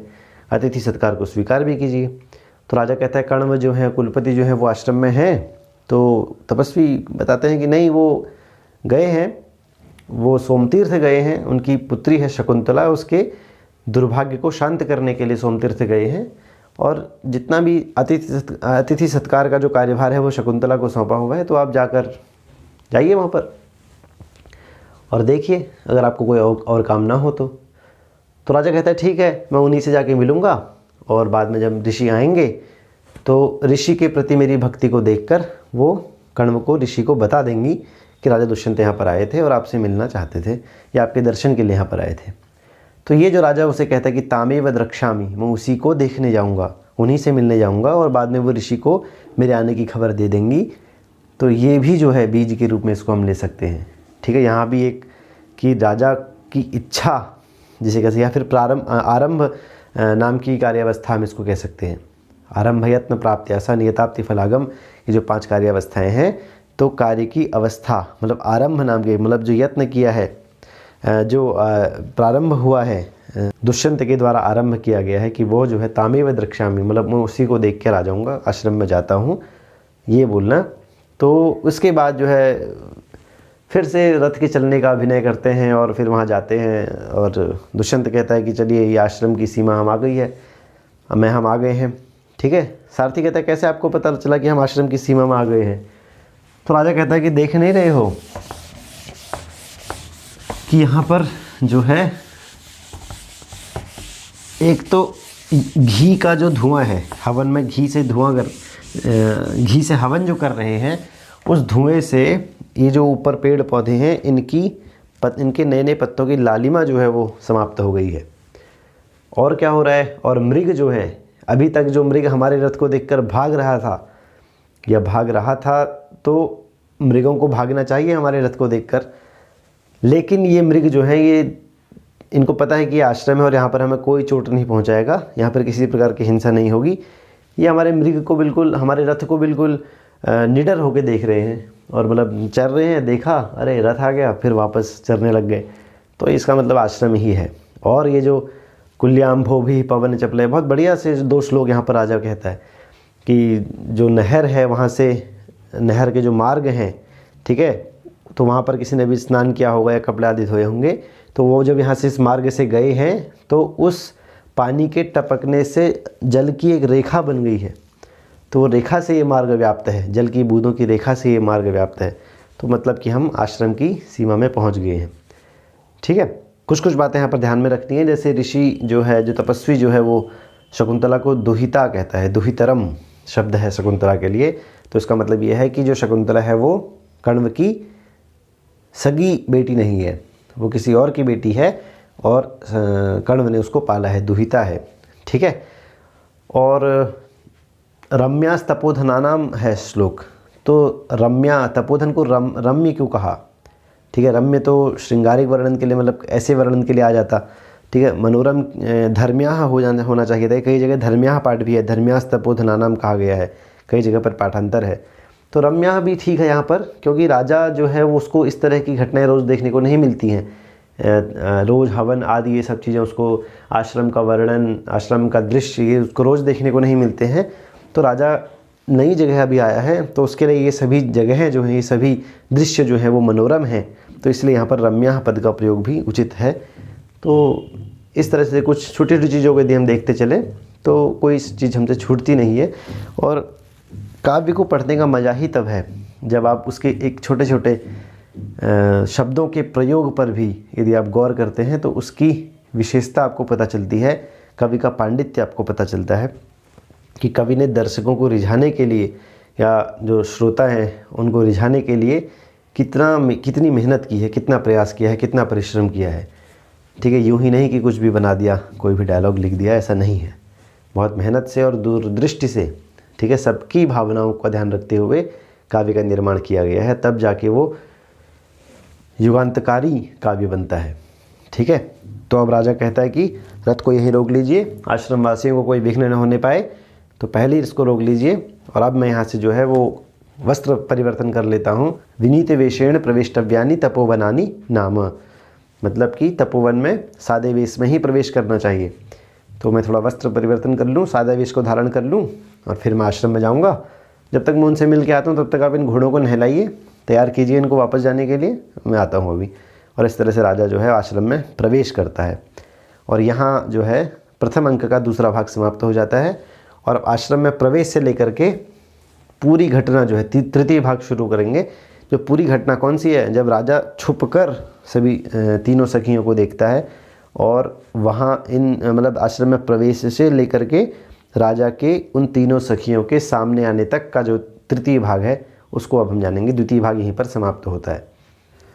तो दुष्यंत जो है वो आश्रम में प्रवेश करता है और तपोवन में प्रवेश करने से पहले वो सादे वेश को धारण कर लेता है। ठीक है, आश्रम के अनुकूल वस्त्रों को धारण कर लेता है। विनीत वेशेण प्रवेष्टव्यानि तपोवनानि नाम, कि तपोवन में विनीत वेश को धारण करके जाना चाहिए। और जब वो आश्रम में प्रवेश कर रहा होता है तो उसकी दाहिनी भुजा जो है वो फड़कती है। वैसे ये नहीं लिखा हुआ है कि दाहिनी भुजा फड़कती है, बस ये कहा गया कि बाहु जो है उसकी फड़क रही है। तो मतलब अगर फड़क रही है तो अच्छे काम के लिए फड़क रही है वहाँ पर, क्योंकि ये शकुन माने गए हैं कि कभी हम किसी कार्य को करने जाएं या कहीं पर प्रवेश करें और वो शुभ शकुन या कुछ अपशकुन जो होते हैं कुछ इस तरह के माने जाते हैं। ठीक है, जैसे कि जो दाई भुजा का फड़कना है वो किसी सुंदर स्त्री लाभ का सूचक माना गया है। ठीक है, वामेतर भुजस्पंदो वर स्त्री लाभ सूचक है, ऐसे एक जो है शकुन शास्त्र में ऐसा कहा गया है। तो दुष्यंत भी चकित है कि मैं आश्रम में प्रवेश कर रहा हूँ। ठीक है, शांतमिदम आश्रम पदम। ठीक है, और स्फुरति च बाहु कुतः फल में हास्य, कि ये आश्रम जो है वो शांत है। शांत का मतलब यहाँ पर शांत रस से है, मतलब यहाँ पर जो अंतःपुर में जो क्रीड़ाएँ होती हैं, जो क्रियाएँ होती हैं वो यहाँ पर नहीं हो सकती, ऐसा यह स्थल है। और मेरी मेरी जो दाईं भुजा है वो फड़क रही है। वामे इतर, मतलब वाम से इतर जो है वो कौन है? दक्षिण है। वाम मतलब बाएं से इतर जो है वो दक्षिण हाथ है, मतलब दायां हाथ है, और वो फड़क रहा है। वामे इतर भुजस्पंदो कुतः फल में हास्य, तो इसका फल यहाँ पर क्या मिल सकता है? ठीक है, यहाँ पर इसकी संभावना कहाँ है? और भवितव्यानां द्वाराणि भवन्ति सर्वत्र, की होनहार जो घटनाएं होती हैं उनके लिए कहीं भी द्वार खुल जाते हैं उन घटनाओं को होने के लिए। ठीक है, तो इस तरह से वो प्रवेश कर रहा है शुभ शकुन के साथ। और इतने में जब वो प्रवेश करता है तो नेपथ्य से आवाज़ आती है कि 3 सखियाँ इधर को आ रही हैं। एक सखी उनको बुला रही है कि इतः इतः सखियों की सखियों यहाँ से आइए। ठीक है, तो 3 सखियाँ वहाँ पर आती हैं। अब अभी वो दूर हैं, राजा उनको दूर से देखता है कि कोई आ रहा है, कि इन्होंने अपनी शक्ति के अनुरूप जो है छोटे छोटे घड़ों को उठाया हुआ है और वो वृक्षों को सींचने के लिए इधर आ रही हैं, ये राजा कहता है। और जैसे जैसे वो नज़दीक आती है, मतलब इसका मतलब है कि अभी वो दूर थी तो तीनों समान आकृति की दिख रही थी, लेकिन जैसे जैसे वो नज़दीक आने लगती हैं तो राजा के मुंह से क्या निकलता है सीधे कि अहो मधुर मासाम दर्शनम, कि इनका दर्शन कितना मधुर है, कितना मनोहर है। ठीक है, और फिर यहाँ से जो है राजा की जो प्रवृत्ति है, ठीक है, जो उसकी भावनाएं होती हैं, ठीक है, तो वो यहाँ से उजागर होने लगती हैं, उसका उद्गार जो है यहाँ से प्रकट होने लगता है। क्या बोलता है वो? शुद्धांत दुर्लभ मिदम वपुः। ठीक है, राजा उनके सौंदर्य पर खुश नहीं है, उनकी सादगी पर खुश नहीं है। कह रहा है शुद्धांत दुर्लभ मिदम वपुः। वपुः माने शरीर, देह। ठीक है, ऐसी देह, ऐसा शरीर जो शुद्धांत मतलब अंतःपुर में भी नहीं है। शुद्ध, अंतःपुर को शुद्ध क्यों कहा गया यहाँ पर? क्योंकि अंतःपुर का वातावरण शुद्ध रहे इसका प्रयास किया जाता था। मतलब वहाँ पर जो नौकर चाकर भी होते थे या तो वृद्ध रखे जाते थे या नपुंसक रखे जाते थे, तो वहाँ के वातावरण को शुद्ध रखने का प्रयास किया जाता था, उनकी सुरक्षा का प्रयास किया जाता था। वो तमाम प्रकार के जो प्रोडक्ट्स होते थे वहाँ पर उनको भी यूज करते थे, जो रानियाँ आदि होती थी, तो उनमें भी मतलब ऐसा नहीं था कि वहाँ पर वातावरण अशुद्ध था, एकदम अच्छा माहौल बना के रखा जाता था।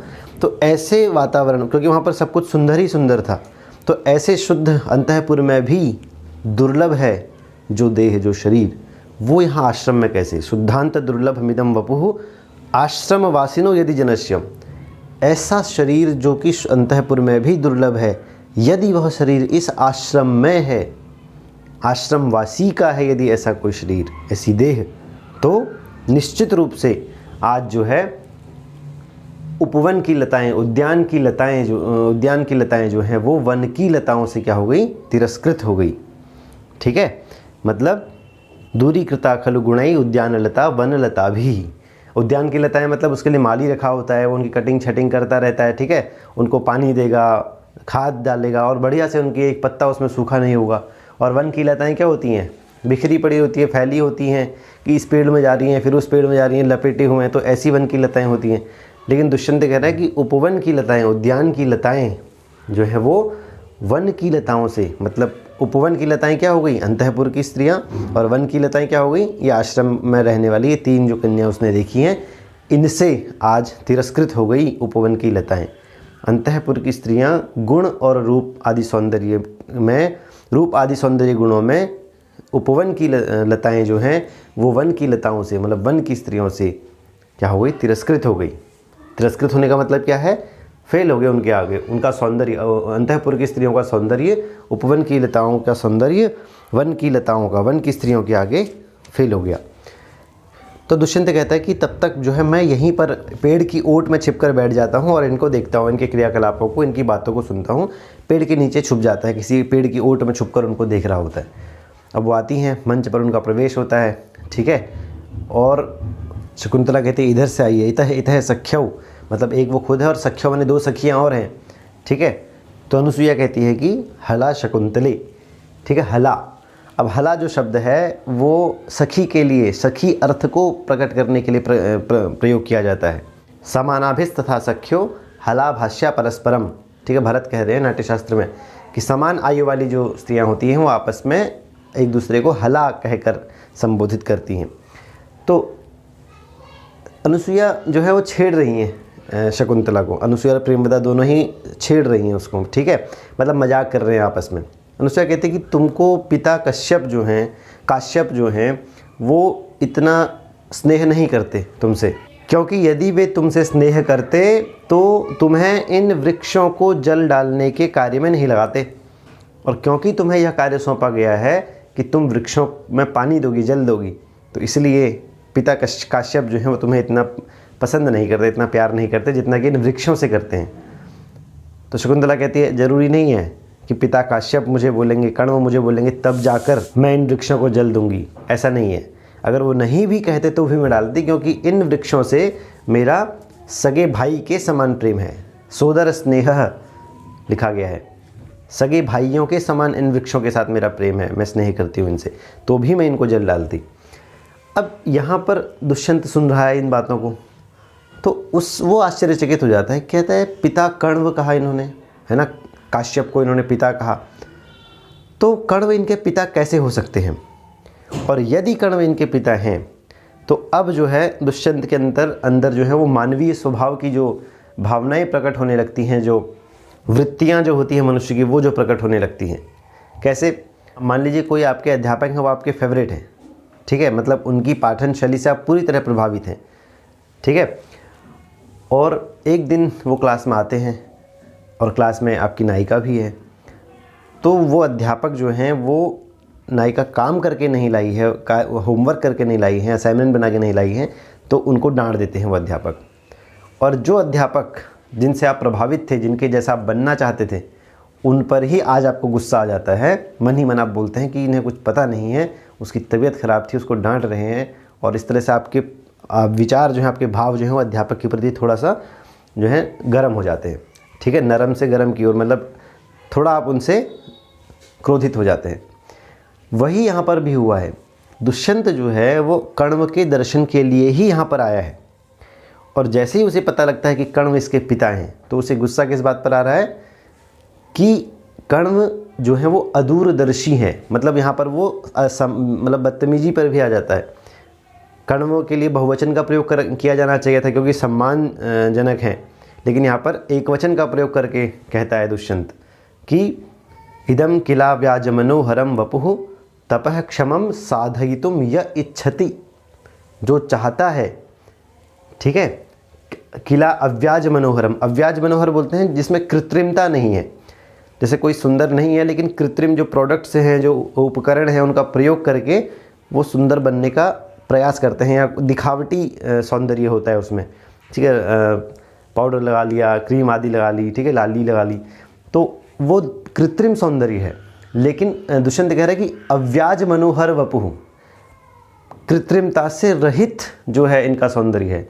और ऐसे शरीर से, ऐसी जो है व्यक्तित्व से, ऐसे सौंदर्य से जो इस तरह का काम करवाना चाह रहे हैं कण्व, पेड़ों को पानी देने जैसा कार्य करवा रहे हैं, इतना जो है परिश्रम करवा रहे हैं, ठीक है, तपः समम साधयितुम य इच्छति, तप के समान कार्य करवाना इनसे चाह रहे हैं। तो निश्चित रूप से कण्व जो हैं वो अदूरदर्शी हैं, और वो क्या करना चाह रहे हैं? नील कमल के पत्ते की धार से समी लता को काटना चाह रहे हैं। अब समी वृक्ष जो होता है वो बहुत कठोर होता है, ठीक है, अग्नि होती है उसके अंदर।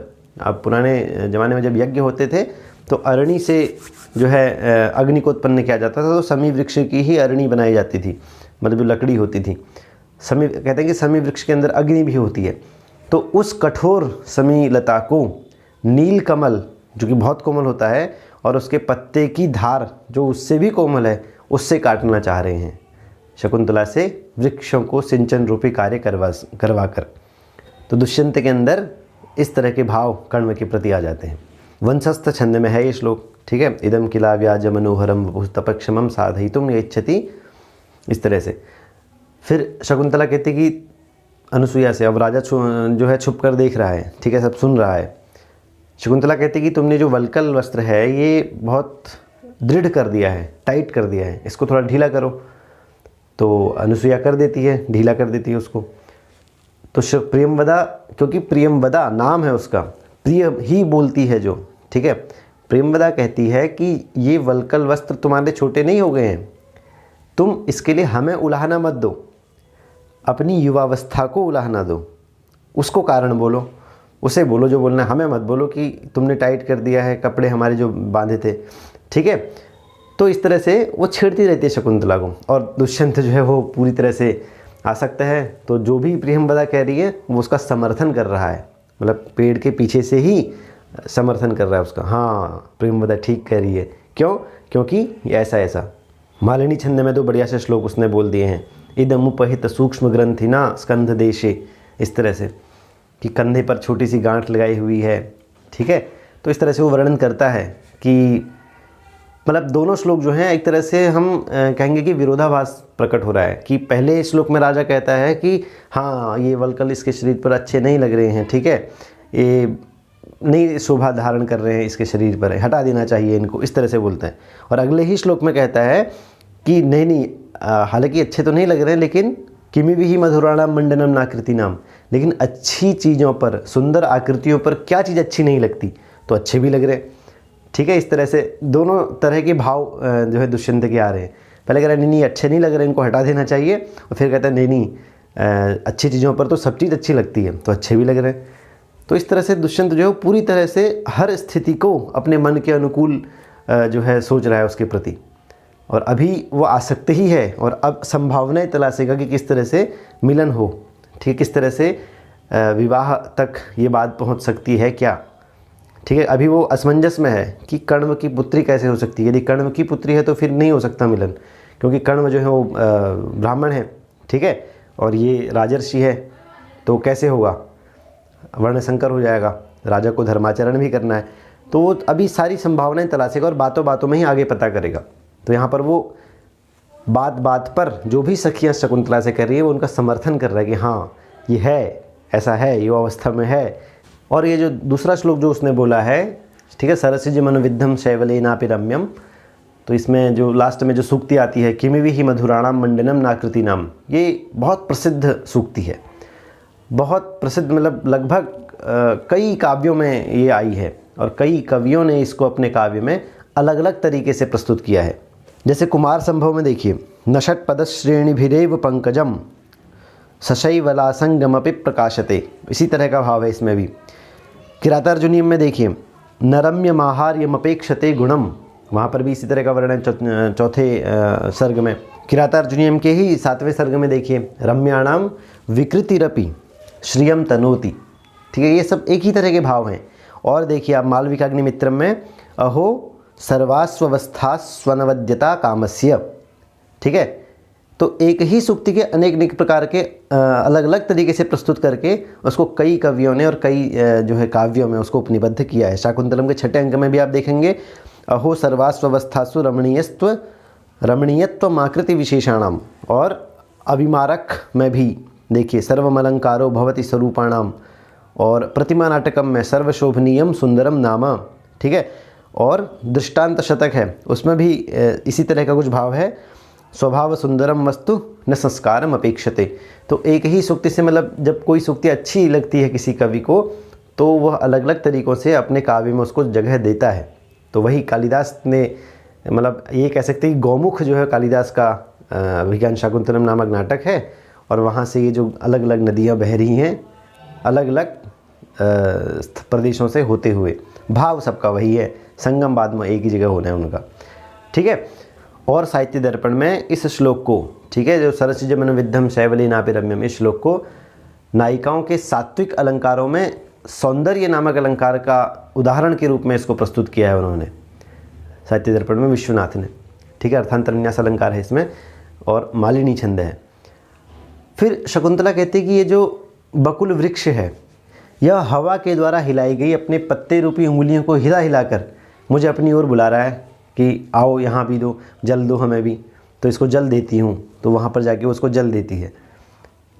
तो जब वो जल दे रही होती है फिर प्रियंवदा बोलती है कि तू थोड़ी देर वहीं पर रुक, ठीक है, उस बकुल वृक्ष के बगल में ही थोड़ी देर खड़ी हो जा, क्योंकि वहाँ पर जब शकुंतला तुम वहाँ पर जब खड़ी हो तो ऐसा लग रहा है जैसे बकुल वृक्ष जो है ये तुम्हारे उसके समीप रहने पर लता से युक्त हुआ सा प्रतीत हो रहा है। ऐसा लग रहा है कि बकुल वृक्ष पर तुम कृशांगी हो, तो ऐसा लग रहा है कि बकुल का जो वृक्ष है वो किसी लता से लिपटा हुआ है, ठीक है, तो तुम थोड़ी देर वहीं रहो। और फिर राजा जो है वो समर्थन करेगा प्रियंवदा की बात का, कहता है हाँ प्रियंवदा सही कह रही है कि ये बकुल वृक्ष के समीप लता की तरह लग रही है। लता से जब शकुंतला बकुल वृक्ष के समीप में खड़ी है तो वह वृक्ष जो है वो लता से युक्त सा प्रतीत हो रहा है। ऐसा प्रियंवदा ने जो कहा वो सही कहा।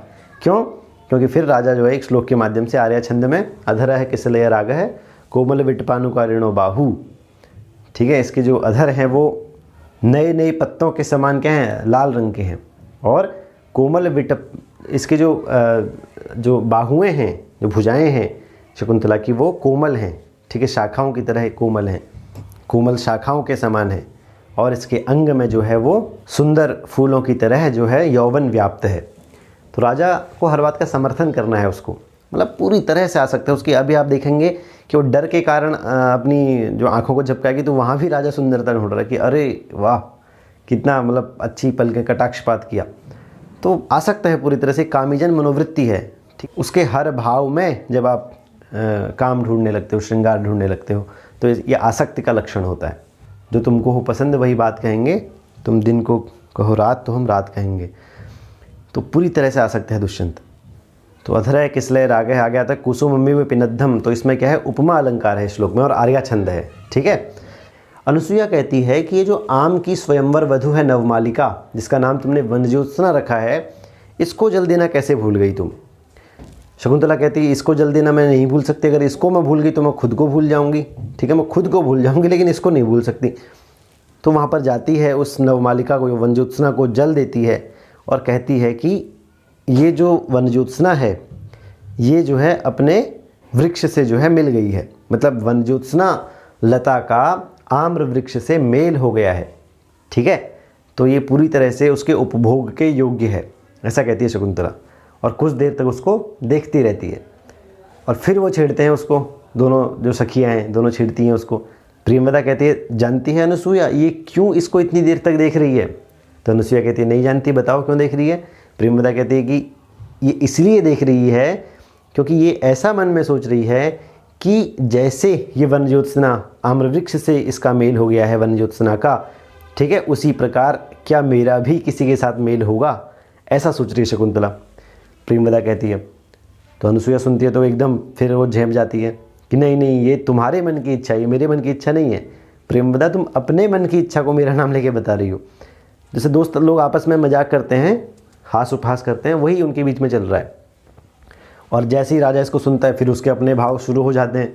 राजा कहता है कि क्या ये संभव है कि कण्व ने भी कोई गलती की हो, कि कण्व की यह पुत्री उनके किसी असवर्ण स्त्री से उत्पन्न हुई हो जो कि क्षत्रिय हो, ऐसा संभव है क्या। ठीक है, वो अपनी संभावनाएं फिर तलाशने लगता है और फिर अपने आप को तसल्ली देता है, अपने मन के विकारों को प्रमाणित करने का प्रयास करता है। ठीक है, असंशयम क्षत्र परिग्रह क्षमा, कि निश्चित रूप से जो है ये जो है शकुंतला ये क्षत्रिय के द्वारा वर्ण करने योग्य है। मैं क्षत्रिय हूँ तो ये पत्नी के रूप में स्वीकार करने योग्य है। तो अभी वो संभावनाएं ही तलाश रहा है, कह रहा है इसीलिए है क्योंकि मेरा मन कर रहा है। और जो प्रमाणम अंतःकरण है, प्रमाणम जो सज्जनों का अंतःकरण है वो संदेहास्पद वस्तुओं में उनका अंतःकरण ही प्रमाण होता है। उनके अंतःकरण में जो बात चल रही होती है वही प्रमाणित होती है, वही प्रमाण के रूप में होती है। तो मेरे मन में इससे विवाह की बात चल रही है तो वही प्रमाण है। अब संदेहास्पद वस्तु भी है ये शकुंतला, क्योंकि क्षत्रिय है नहीं है इस विषय में नहीं पता, स्वीकार करने योग्य है नहीं है ये नहीं पता, लेकिन मेरा मन कह रहा है कि हाँ हो सकता है, तो यही प्रमाण है क्योंकि मैं सज्जन हूँ। हम ही संदेह पदेशु वस्तुसु प्रमाणम अंतःकरण है प्रमाणम। तो मैं सताम हूँ, मैं सज्जन हूँ और मेरा अंतःकरण कह रहा है कि हाँ ये हो सकता है, विवाह हो सकता है, तो ठीक है, यही प्रमाण है। अब वो अपनी संभावना सारी तलाशने लगता है।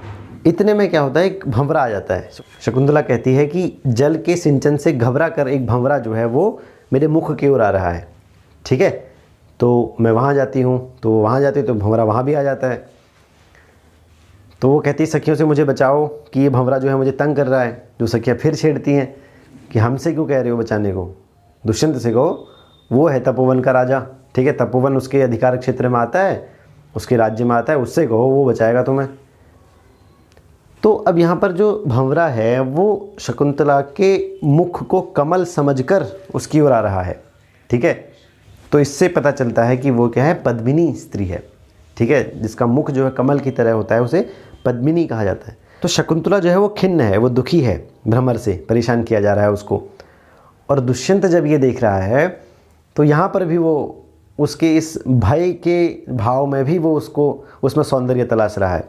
ठीक है, वंशस्थ छंद में यह तो कहता है सठ चरणों भी वर्तते। ठीक है, जहाँ जहाँ ये भंवरा जा रहा है वहाँ वहाँ उसके जो है आँखों के कटाक्ष हो रहे हैं, मतलब वहाँ वहाँ उसकी आँखें जो है वो घूम रही हैं। मतलब इसने जो है श्रृंगार के बिना भी, काम के बिना भी, मतलब यदि किसी नायिका को पता चले कि नायक उसको देख रहा है तो उसके कटाक्षपात शुरू हो जाते हैं, और नज़रों को घुमाकर देखना, इधर देखना, वो भाव भाव दिखाना शुरू कर देती है अपने। लेकिन राजा कह रहा है कि इसको पता नहीं कि मैं इसको देख रहा हूँ या राजा कोई इसको देख रहा है, लेकिन भय के कारण इसके जो कटाक्षपात हैं वो भी काम के कारण बनाए गए कटाक्षपातों को फील कर रहे हैं। या फिर जहाँ जहाँ भंवरा जा रहा है वहाँ वहाँ नज़रें डालकर, वहाँ वहाँ अपनी नज़रों को घुमाकर, आँखों को घुमाकर काम के बिना भी ये भय के कारण जो है आज कटाक्षपात सीख रही है। तो इस तरह से राजा जो है वहाँ भी सौंदर्य ढूंढ रहा है। और फिर उसको अगले तुरंत जो है भंवरे पे गुस्सा भी आ जाता है, गुस्सा भी आता है, और वो उसकी मतलब जल रहा है उससे वो, क्योंकि कण्व ने जो है शकुंतला को कार्य पर लगाया था, तो वहीं असम्मान जो है हो गया था दुष्यंत के मन में कण्व के प्रति। लेकिन यहाँ तो भंवरा उसको छूने का प्रयास कर रहा है, तो ये तो बिल्कुल ही असह्य है। तो इसके लिए तो राजा को जाना ही पड़ेगा।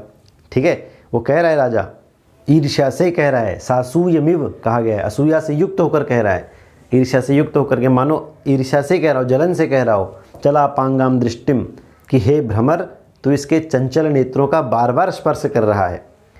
और जो रहस्यमयी बातों को जो कहते हैं तो उस समय पर कानों के समीप जाते हैं, इस प्रकार तू भी उस रहस्यमयी बातों को कहने वाले के समान उसके समीप जा रहा है। हाथों को हिला रही है बार बार तुम्हें भगाने के लिए, लेकिन फिर भी तुम उसके अधरों का जो है, तू फिर भी उसके पास जाकर जो है उसके काम स्वरूप तुल्य उसके अधरों का पान कर रहा है। तो हम तो तत्व का अन्वेषण करने में ही रह गए और तुम्हारा मनोरथ सफल हो गया, हम तो अनुसंधान करते ही रह गए। ठीक है, और तुमने बिना अनुसंधान किए ही डॉक्टर की उपाधि ले ली तुमने। तो वहाँ भी ईर्ष्या हो रही है। अब जब वो उसको छू रहा है तो ये राजा के लिए असह्य हो जाएगा, और अब राजा को जाना ही पड़ेगा उनके सामने उसको भगाने के लिए।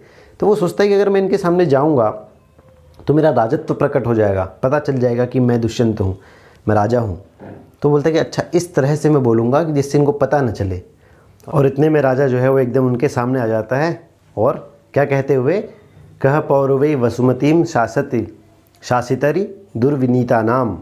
ठीक है, इस तरह से कि पूर्ववंशी राजाओं के शासन करते हुए कौन है जो इस समय तपस्वी भोली भाली कन्याओं को, क्या कह रहा है, मुग्धासु तपस्वी कन्यासु, जो मुग्धा है, मुग्धा का मतलब भोली भाली हैं। ठीक है, ऐसी कन्याओं को क्या कर रहा है, जो परेशान कर रहा है, तंग कर रहा है। ठीक है, कौन है। और जैसे ही राजा इस तरह से सामने आता है तो वो सभी जो है वो घबरा जाती हैं, तीनों सखियां घबरा जाती हैं। ठीक है, और फिर जो अनुसूया है वो राजा से कहती है कि हमारी जो सखी है, ये हमारी सखी है शकुंतला, और ये जो है एक भ्रमर के द्वारा तंग की जा रही थी और इसीलिए ये दुखित हो गई थी। अब जैसे ही अनुसूया कहती कि ये हमारी सखी जो है भ्रमर के द्वारा दुखी हो गई थी, तंग की जा रही थी, तो राजा तो चाहता ही ये था कि किसी तरह उसी से पाला पड़ जाए जिसके लिए मैं सामने आ रहा हूँ। तो सीधे मुड़ता है वो शकुंतला की ओर और बोलता है, अच्छा तो आपका तप बढ़ रहा है। ठीक है, मतलब आप दुखी हैं। शकुंतला डर के मारे चुपचाप बैठी रहती है, शांत रहती है। दोबारा अनुसूया ही कहती है कि हाँ, आप एकदम से जो विशेष अतिथि आ गए हैं उनके आगमन से भी ये थोड़ा सा डर गई है। कहने का मतलब उसका यहाँ पर यही है कि इदानीम अतिथि विशेष लाभेन, अतिथि विशेष के आ जाने से, लाभ हो जाने से, शुभ आगमन से उनके, उससे भी थोड़ा सा ये जो है वो हो गई है, शंकित सी हो गई है। तो फिर अनुसुईया कहते कि जाओ शकुंतला तुम जाओ और फल युक्त अर्घ ले आओ, और घड़े का पानी यहाँ पर है ही तो हम इनके पैर धो देंगे, ठीक है। अर्घ शकुंतला को ऐसा क्यों कहती है अनुसुईया? क्योंकि जो सत्कार करने की जिम्मेदारी है वो शकुंतला की ही है, ठीक है, कर्ण ने उसी को सौंपी है। फिर प्रियंवदा कहते कि चलिए आप थक गए होंगे, आप एक काम करिए, ये जो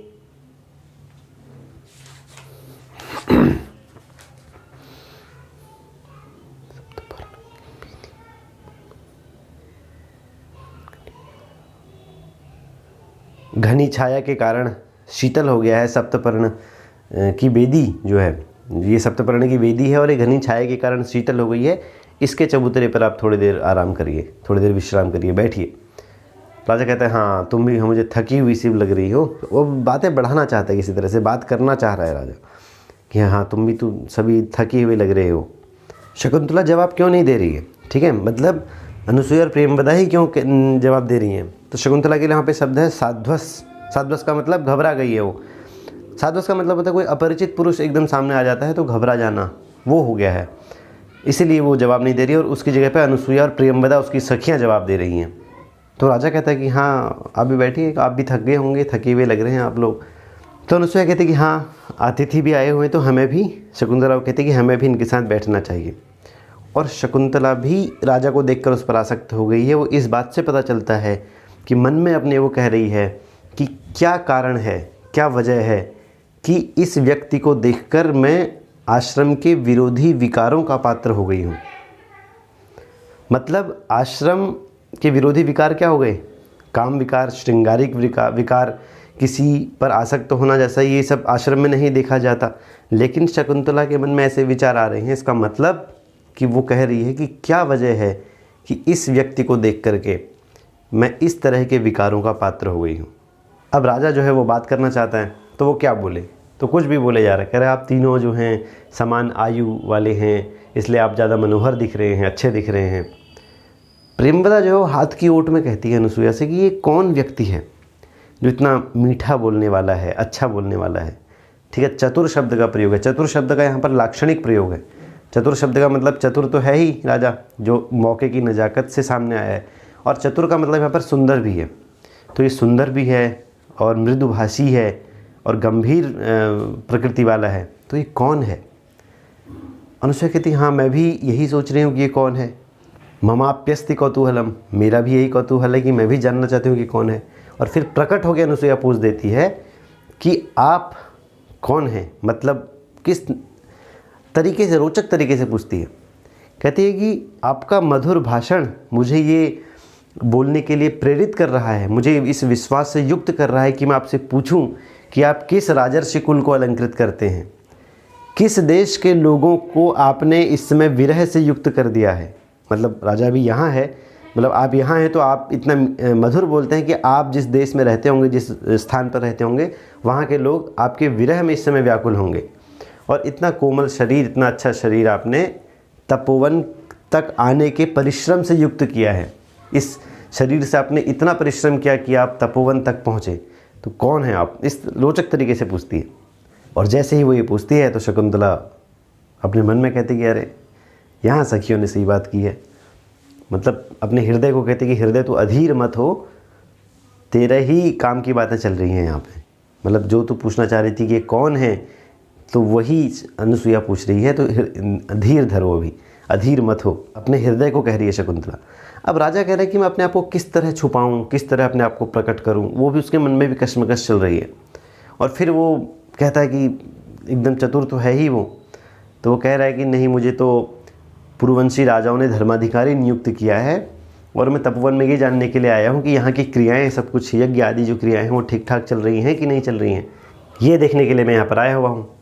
तो अनुसुईया कहती है कि हाँ चलो, अब हम तपोवन के वासी जो हैं वो सनात हो गए हैं, मतलब हमारी रक्षा करने वाला कोई तो है। और शकुंतला इस सब बातों के बीच में लज्जा का अनुभव कर रही है। श्रृंगार लज्जाम निरूपयति कहा है, लज्जा का अनुभव करे, जब भी दुष्यंत कुछ बोलता है तो वो लजाती है। तो प्रियंवदा जो है मतलब दोनों सखियाँ जो हैं वो समझ गई है इनके हावभाव की। राजा जब हमसे भी बात कर रहा है तो भी वहीं देख रहा है, और ये भी उसकी बातों पर मौन धारण किए हुए, नज़रें झुकी हुई हैं, लजा शर्मा रही है। तो दोनों सखियाँ हाथ की ओट में, जनांतिकम कहते हैं इसको। जनांतिकम का मतलब होता है कि जब मंच पर उपस्थित पात्र कुछ बोले तो वो दर्शकों को तो सुनाई दे, लेकिन मंच पर उपस्थित अन्य पात्र ऐसा अभिनय करें कि हमें कुछ सुनाई नहीं दिया। मतलब हाथ की ओट ये इशारा होता है कि अन्य पात्रों को ये बात नहीं सुनाई देगी, जिसकी ओर इशारा है वही सुनेगा बस। आत्मगतम भी ऐसा एक शब्द है, आत्मगतम, स्वगत जिसे कहते हैं। ये नाटकीय शब्द है, शब्दावली है नाटक की। स्वगत का मतलब यह है कि बोलेगा मुँह से वो, लेकिन मंच पर अन्य पात्र ये अभिनय करेंगे कि उन्हें कुछ सुनाई नहीं दिया और दर्शक सुनेंगे बस। जैसे आजकल सीरियल्स में आपने देखा होगा कि चेहरा होता है सामने और वो और पीछे पूरी उनकी बातें, उसके मन की बातों को सुनाई दिया जाता है, ठीक है, बताया जाता है। मतलब उसी की आवाज़ में, उसी पात्र की आवाज़ में पीछे से आवाज़ आ रही होती है और वो मुंह को बंद करके रखती है। सीरियल्स में टीवी पर जो चलते हैं वो चलता है, लेकिन नाटक में कैसे पता चलेगा कि पीछे से कोई आवाज़ तो आएगी नहीं उसमें, ठीक है। तो वो बोलती है नाटक में मंच पर, लेकिन अन्य ऐसे अभिनय करते हैं कि उन्हें कुछ सुनाई नहीं दिया, उसे स्वगत कहते हैं, ठीक है। और जनांतिकम माने हाथ की ओट में कहा गया। तो हाथ की ओट में दोनों सखियाँ जो हैं वो शकुंतला से कहती हैं कि आज अगर पिताजी यहाँ होते तो शकुंतला कहती है क्या, तो क्या होता? तो कहती हैं हाँ, तो अपना सब कुछ इस अतिथि को दे देते, और उनका सब कुछ तो तुम ही हो। तो इस तरह से वो उसको और चिढ़ा रही हैं या छेड़ रही हैं। शकुंतला कहती है हटो हटो तुम दोनों, मैं तुम्हारी बात नहीं सुनूंगी, तुम कुछ भी मतलब मन में आयर और बोले जा रहे हो। इतने में राजा ही बोल पड़ता है कि मैं भी तुमसे कुछ पूछना चाहता हूँ, सखी के बारे में, तुम्हारी इस सखी के बारे में कुछ जानना चाहता हूँ। तो प्रेमवदा और अनसुईया दोनों ही कहते हैं कि हाँ पूछिए, आप क्या जानना चाहते हैं, बोलिए। मतलब आपकी जो प्रार्थना है ये हम पर अनुग्रह के समान है। मतलब आपने हमसे कुछ पूछा, मतलब हम पर आपने कृपा की, तो पूछिए आप जो आपको पूछना है। राजा है, उसको तो अपना काम करना है, तो वो अपने काम की ही बातें पूछेगा, किस तरह से पता लगा जाए। कह रहे मैंने सुना है कि जो कर्ण महर्षि हैं वो नैष्ठिक ब्रह्मचारी हैं, और आप कह रहे हैं कि इनकी पुत्री है ये, तो कैसे हो पाया संभव? तो अनुसुईया पूरी बात बताती है, कहती है कि कौशिक गोत्र के एक राजर्षि हुए हैं, महाप्रसिद्ध राजर्षि हुए हैं, मतलब विश्वामित्र जी। राजा कहते हैं हाँ हैं। तो एक बार अनुसुईया बताती है कि एक बार गौतमी नदी के तट पर वो तपस्या कर रहे थे, उग्र तपस्या कर रहे थे। तो उनकी तपस्या से देवताओं में भय उत्पन्न हो गया, शंकित हो गए देवता। तो राजा कहता है कि हाँ, दूसरे की तपस्या से शंकित होना देवताओं में देखा जाता है, वो डर जाते हैं। तो अनुसुईया कहती है कि हाँ, तो फिर उन्होंने उस तपस्या को भंग करने के लिए एक अप्सरा को भेजा, मेनका नाम की अप्सरा को भेजा। और जब बसंत ऋतु आई तो उसके उन्मादक रूप को देखकर और इतना कहकर वो चुप हो जाती है। राजा कहते हैं हाँ हाँ मैं समझ गया, तो मतलब ये अप्सरा की पुत्री है। राजा कहते हैं हाँ, कि अब समझ गया कि ये विश्वामित्र और मेनका की पुत्री है, यही ना? अनुसुईया कहती है हाँ हाँ यही वैसा ही। राजा बोलते हैं हाँ मैं पहले ही समझ गया था। क्यों? क्योंकि अब फिर श्लोक के माध्यम से बताता है अनुष्टुप छंद में कि मनुष्य के द्वारा इस तरह के रूप को उत्पन्न कर पाना संभव ही नहीं है। मानुषीषु कथम वा स्यात् अस्य रूपस्य संभवः न प्रभा तरलम ज्योति रुदेति वसुधातलात्। कि कांति से उत्पन्न तेज जो है वो भूतल से उत्पन्न नहीं होता। और अपने आप से भी मन में फिर वो कहता है राजा मन में कि मेरे मनोरथ को अब अवसर प्राप्त हो गया है। मतलब जो मैं सोच रहा था, जो मेरे मन की कामना थी, उसे अब अवसर मिल गया है कि अब उस कामना को पूरा किया जाए, ठीक है। मतलब कुछ चांसेस, कुछ परसेंटेज बढ़ गया, वेटेज बढ़ गया है कि अब ये काम पूरा हो सकता है, ठीक है। अब राजा सोच में पड़ा हुआ है, शकुंतला भी शर्मा रही है। तो दोनों सखियाँ दोनों को देखती हैं, प्रियंवदा जो है वो दोनों को देखती है, राजा को भी देखती है, फिर इसको भी देखती है शकुंतला को। फिर राजा को बोलते हैं अरे मुझे लग रहा है आपको फिर कुछ पूछना चाह रहे हैं। राजा बोलते हैं हाँ हाँ मैं पूछना चाहता हूँ।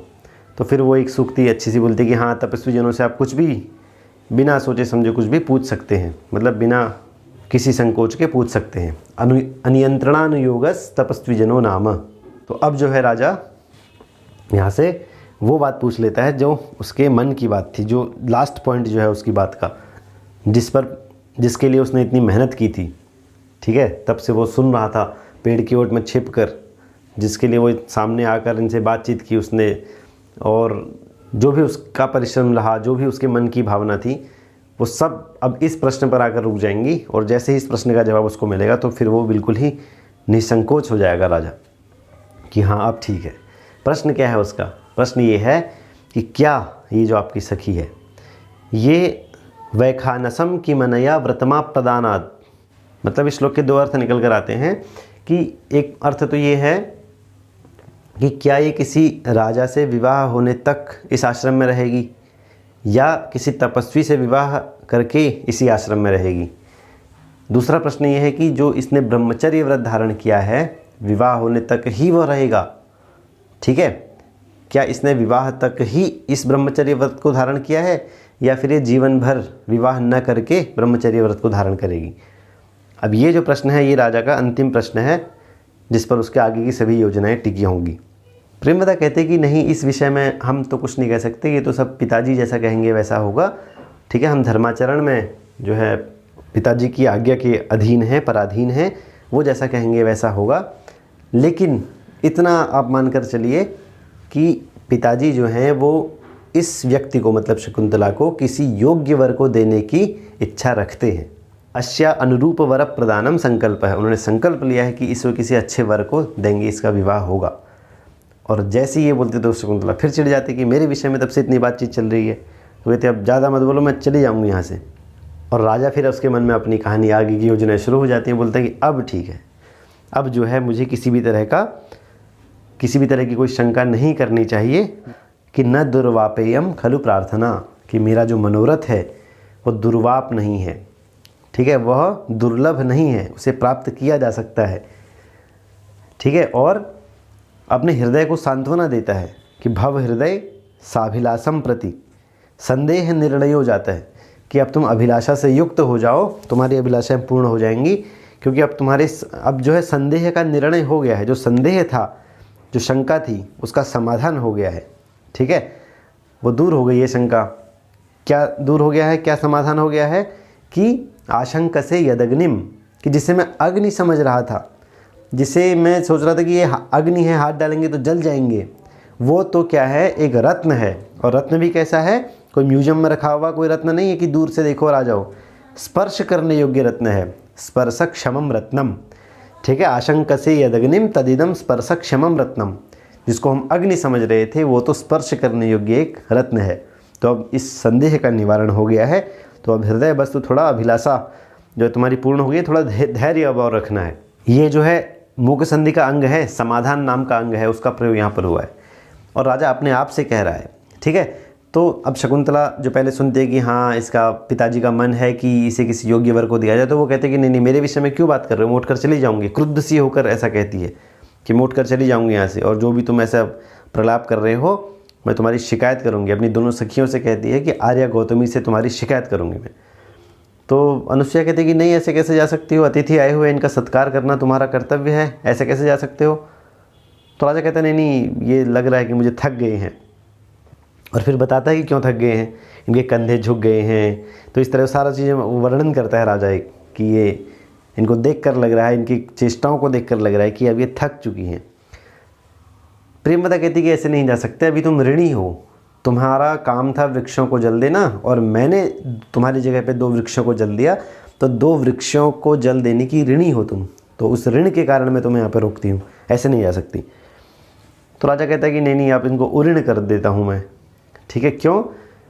एक अंगूठी देता है उनको, सखियों को, कि ये लो, ये अंगूठी है और इससे मैं इनको उऋण करता हूँ। तो उस पर दुष्यंत लिखा है अंगूठी पर। दोनों सखियाँ देखती हैं, पढ़ती हैं, ये दुष्यंत लिखा हुआ है। तो राजा सोचता है कि इन्हें फिर कहीं पता न चल जाएगी, मुझे राजा दुष्यंत ही ना समझ लें, वो तो मैं हूँ ही, दुष्यंत तो मैं हूँ, लेकिन ये अभी न जान जाएँ। इसलिए वो कहता है कि आप कुछ और मत समझिए, मुझे दुष्यंत मत समझिए, आप बस इसको एक राजा का उपहार समझिए कि राजा ने उपहार दिया था और वो मैं आपको दे रहा हूँ उऋण करने के लिए। तो सखिया कहते हैं नहीं नहीं, आपने जो बोला उसी से ये उऋण हो गई शकुंतला, ठीक है। और आपकी अंगूठी के विरह को, आपकी अंगुली है जो इस अंगूठी के विरह से युक्त हमें दिख रही है, तो इसको आप रखिए, और आपके बोलने से ही इसको हमने उऋण कर दिया। और शकुंतला फ्री है, वो जा सकती है। अब शकुंतला अपने मन में कह रही है कि अपने वश में होंगी तो जाऊंगी ना, ठीक है। और सामने कहती है उनके प्रकट रूप में कह रही है कि तुम कौन होते हो मुझे रोकने वाले या छोड़ने वाले या भेजने वाले। ठीक है, इस तरह से सखियों को कह रही है कि तुम मुझे कौन होते हो रोकने वाले या भेजने वाली, और ख़ुद मन में अपने आप से कह रही है कि अपने वश में होंगी तो ही जा पाऊंगी ना। मतलब मन उसका यही रुक गया है दुष्यंत पर। और अब यहाँ से जो राजा जो है वो ये कोशिश करता है, ये जानने का प्रयास करता है कि अगर मैं इस पर आसक्त हूँ, अनुरक्त हूँ, तो क्या यह भी मुझ पर अनुरक्त है? कहीं मैंने इसको बोला और इसने मना कर दिया तो क्या होगा, है ना। तो इसलिए पहले ये भी कंफर्म करना ज़रूरी है कि वहाँ से हाँ ही होगा। तो इसके लिए वो क्या एक श्लोक के माध्यम से बताते कि हाँ वहाँ से भी हाँ ही होगा, ये पक्का है, निश्चित है कि उधर से मना नहीं होगी। अगर मैं कुछ ऑफ़र रखता हूँ शकुंतला के सामने तो कैसे पता लगेगा? तो वो कहता है कि देखो यह जो है मेरे वचन से वचन नहीं मिलाती है, मतलब मेरे से बात तो नहीं कर रही है, लेकिन इसके कान जो हैं वो मेरे वचनों पर ही लगे हुए हैं। मतलब मेरे बोलते समय ये अपने कान मेरे ओर ही लगाए हुए हैं। ठीक है, और हालांकि ये मुझे नहीं देख रही है, ठीक है, मतलब हम दोनों का जो है आई कांटेक्ट नहीं हो रहा है और एक दूसरे को नहीं, मतलब मैं तो देख रहा हूँ लेकिन वो नहीं, मुझे नहीं देख रही है, लेकिन इसकी दृष्टि किसी और विषय पर भी नहीं है। इसका पूरा ध्यान जो है वो मुझ पर ही है। इसका मतलब यह भी मुझ पर उतना ही आसक्त है जितना कि मैं इस पर आसक्त हूँ। और फिर इतने में राजा जब मृगया कर रहा था, ठीक है, मतलब जब हिरन को दौड़ा रहा था तो इतना तेज़ वो दौड़ रहा था तो बहुत आगे आ गया था, उसके सैनिक पीछे छूट गए थे। वो सैनिक अब राजा को ढूंढते ढूंढते वहाँ पहुँच गए आश्रम में, और उन रथों को, उन सैनिकों को देखकर वहाँ एक हाथी है वो घबरा गया है और डर के कारण वो भी आश्रम की ओर आ रहा है। ठीक है, तो ये नेपथ्य से पता चलता है कि राजा के सैनिक आ गए हैं, दुष्यंत यहाँ आ गया है और एक हाथी भी आ रहा है इस तरह से। तो सखियाँ बोलती हैं कि हाथी से हम घबरा गई हैं, तो अब जो है हम आपको छोड़कर जा रहे हैं, हमें माफ़ करना कि हम आपके अतिथि सत्कार को पूरा नहीं कर पाए, और आप जो है हमें कुटी पर जाने की आज्ञा दीजिए। राजा कहता है कोई बात नहीं, आप जाइए, और मैं भी ऐसा प्रयास करूंगा कि जिससे आश्रम वासियों को कोई कष्ट ना हो। मतलब मैं सैनिकों को भी रोकने का प्रयास करूंगा और हाथी को भी रोकने का प्रयास करूंगा, जिससे कि आश्रम में कोई विघ्न उत्पन्न ना हो। तो वो सखियाँ कहती कि हाँ हम लज्जित हो रही हैं आपको, आपके सत्कार को अधूरा छोड़कर जाते हुए। राजा कहता है नहीं, आपके वचन से ही मेरा, आपके दर्शन से ही मेरा सत्कार हो गया है। अब जब दोनों सखियाँ जाने लगती हैं तो शकुंतला को भी उनके साथ जाना है, तो राजा को देखने का बहाना निकालती है यहाँ से। किस तरह से? मतलब देखिए, नायिका, मुग्धा नायिका है, कहती कि मेरा जो है पैर में कुश का अग्रभाग चुभ गया है और वल्कल जो है वो कुर्बक वृक्ष की डाल में फंस गया है, तो मेरे लिए कुछ देर रुको। तो उसको निकालने का बहाना लगाते हुए, पैर में से उसको कुश को निकालने का बहाना लगाते हुए राजा को देखती हुई वहाँ से, मतलब मंदहासपूर्वक उसे देखती हुई वहाँ से निकल जाती है। राजानम अवलोक्य सव्याजम विलंब्य, बहाना बनाकर वहाँ पर रुकती है। और मतलब ऐसा हुआ नहीं, ज़बरदस्ती कह रही कि मेरे पैर में चुभ गया है कांटा, ऐसा हो गया, और ताकि थोड़ा देर और रुक के वो निहार सके राजा को, और फिर वहाँ से निकलती है। और फिर राजा भी, वो तो है ही शुरू से ही, वो तो आया ही इस चीज़ के लिए था यहाँ पर, मतलब आया इस चीज़ के लिए नहीं था, आश्रम में आया था दर्शन करने के लिए, लेकिन इनके सामने वो इस चीज़ के लिए आया था कि इससे वार्तालाप हो सके। ठीक है, तो राजा भी फिर वही कहता है कि चीन का एक कपड़ा बहुत फेमस था उस टाइम पे, चीनांशुक, मतलब चीन के कपड़े शुरू से ही फेमस है, चीनी सामान। ठीक है, तो राजा कहता है कि जैसे रथ आगे की ओर जाता है और पताका उसमें लगी होती है, ऊपर से वो पीछे की ओर होती है, तो राजा भी कहता है कि मेरा शरीर तो जा रहा है इधर की ओर, पूरा है, गच्छति पूरा है शरीरम, शरीर तो जा रहा है सैनिकों को रोकने के लिए और हाथी को रोकने के लिए, लेकिन जो मन है वो चीन की पताका के समान, चीन के कपड़े के समान, रेशमी कपड़े के समान क्या हो रहा है, पीछे की ओर जा रहा है, शकुंतला की ओर जा रहा है। तो गच्छति पुरः शरीरम धावति पश्चाद असस्तुतम चेतः, असस्तुतम चेतः मतलब मन मुझसे अपरिचित सा हो गया है, कि मेरा ही मन मुझसे अपरिचित सा हो गया है और शकुंतला से परिचित सा हो गया, इसलिए वो मैं चाह रहा हूँ कि आगे की ओर जाऊँ, लेकिन मन जो है वो इधर की ओर खींच रहा है, मतलब मुझसे अपरिचित सा हो गया है। और चीनी वस्त्र के समान, जैसे पताका पर चीनी वस्त्र रथ पर रथ आगे की ओर जाता है और पताका पीछे की ओर रहती है, उसी प्रकार हो गया ये, मैं आगे की ओर जाना चाह रहा हूँ, ये पीछे की ओर जा रहा है, तो ऐसा अपरिचित सा हो गया है। और मैं भी जो है अपने आप को शकुंतला के प्रति जाने से रोक नहीं पा रहा हूँ, तो एक काम करता हूँ। और इसके बाद और भी एक चीज़ है कि मेरा मन जो है वो नगर जाने के लिए, नगर जाने का उत्साह जो है मेरा वो मंद हो गया है, मेरा मन अभी वहाँ जाने को नहीं कर रहा है, तो आश्रम से कुछ दूरी पर ही मैं ठहरता हूँ। और इस तरह से जो है राजा भी चला जाता है और प्रथम अंक समाप्त होता है। ठीक है, आश्रम प्रवेश इस अंक का नाम है। तो अब इसके अगले भाग में हम चतुर्थ अंक के बारे में विस्तार से जानेंगे। ठीक है, उसके पात्रों के बारे में, सब कुछ विस्तृत रूप से, जिस तरह हमने प्रथम अंक का विवेचन किया उसी तरह चतुर्थ अंक का भी विस्तृत विवेचन करेंगे और जानेंगे कि चतुर्थ अंक की क्या महत्ता है और क्यों कहा गया है कि काव्येषु नाटकम रम्यम तत्र रम्या शकुंतला तत्रापि चतुर्थोंकः तत्र श्लोक चतुष्टयम। ये सब क्यों कहा गया है इसके बारे में भी हम वहाँ पर विस्तृत रूप से जानेंगे। मिलते हैं अगले भाग में, तब तक के लिए नमस्कार, धन्यवाद।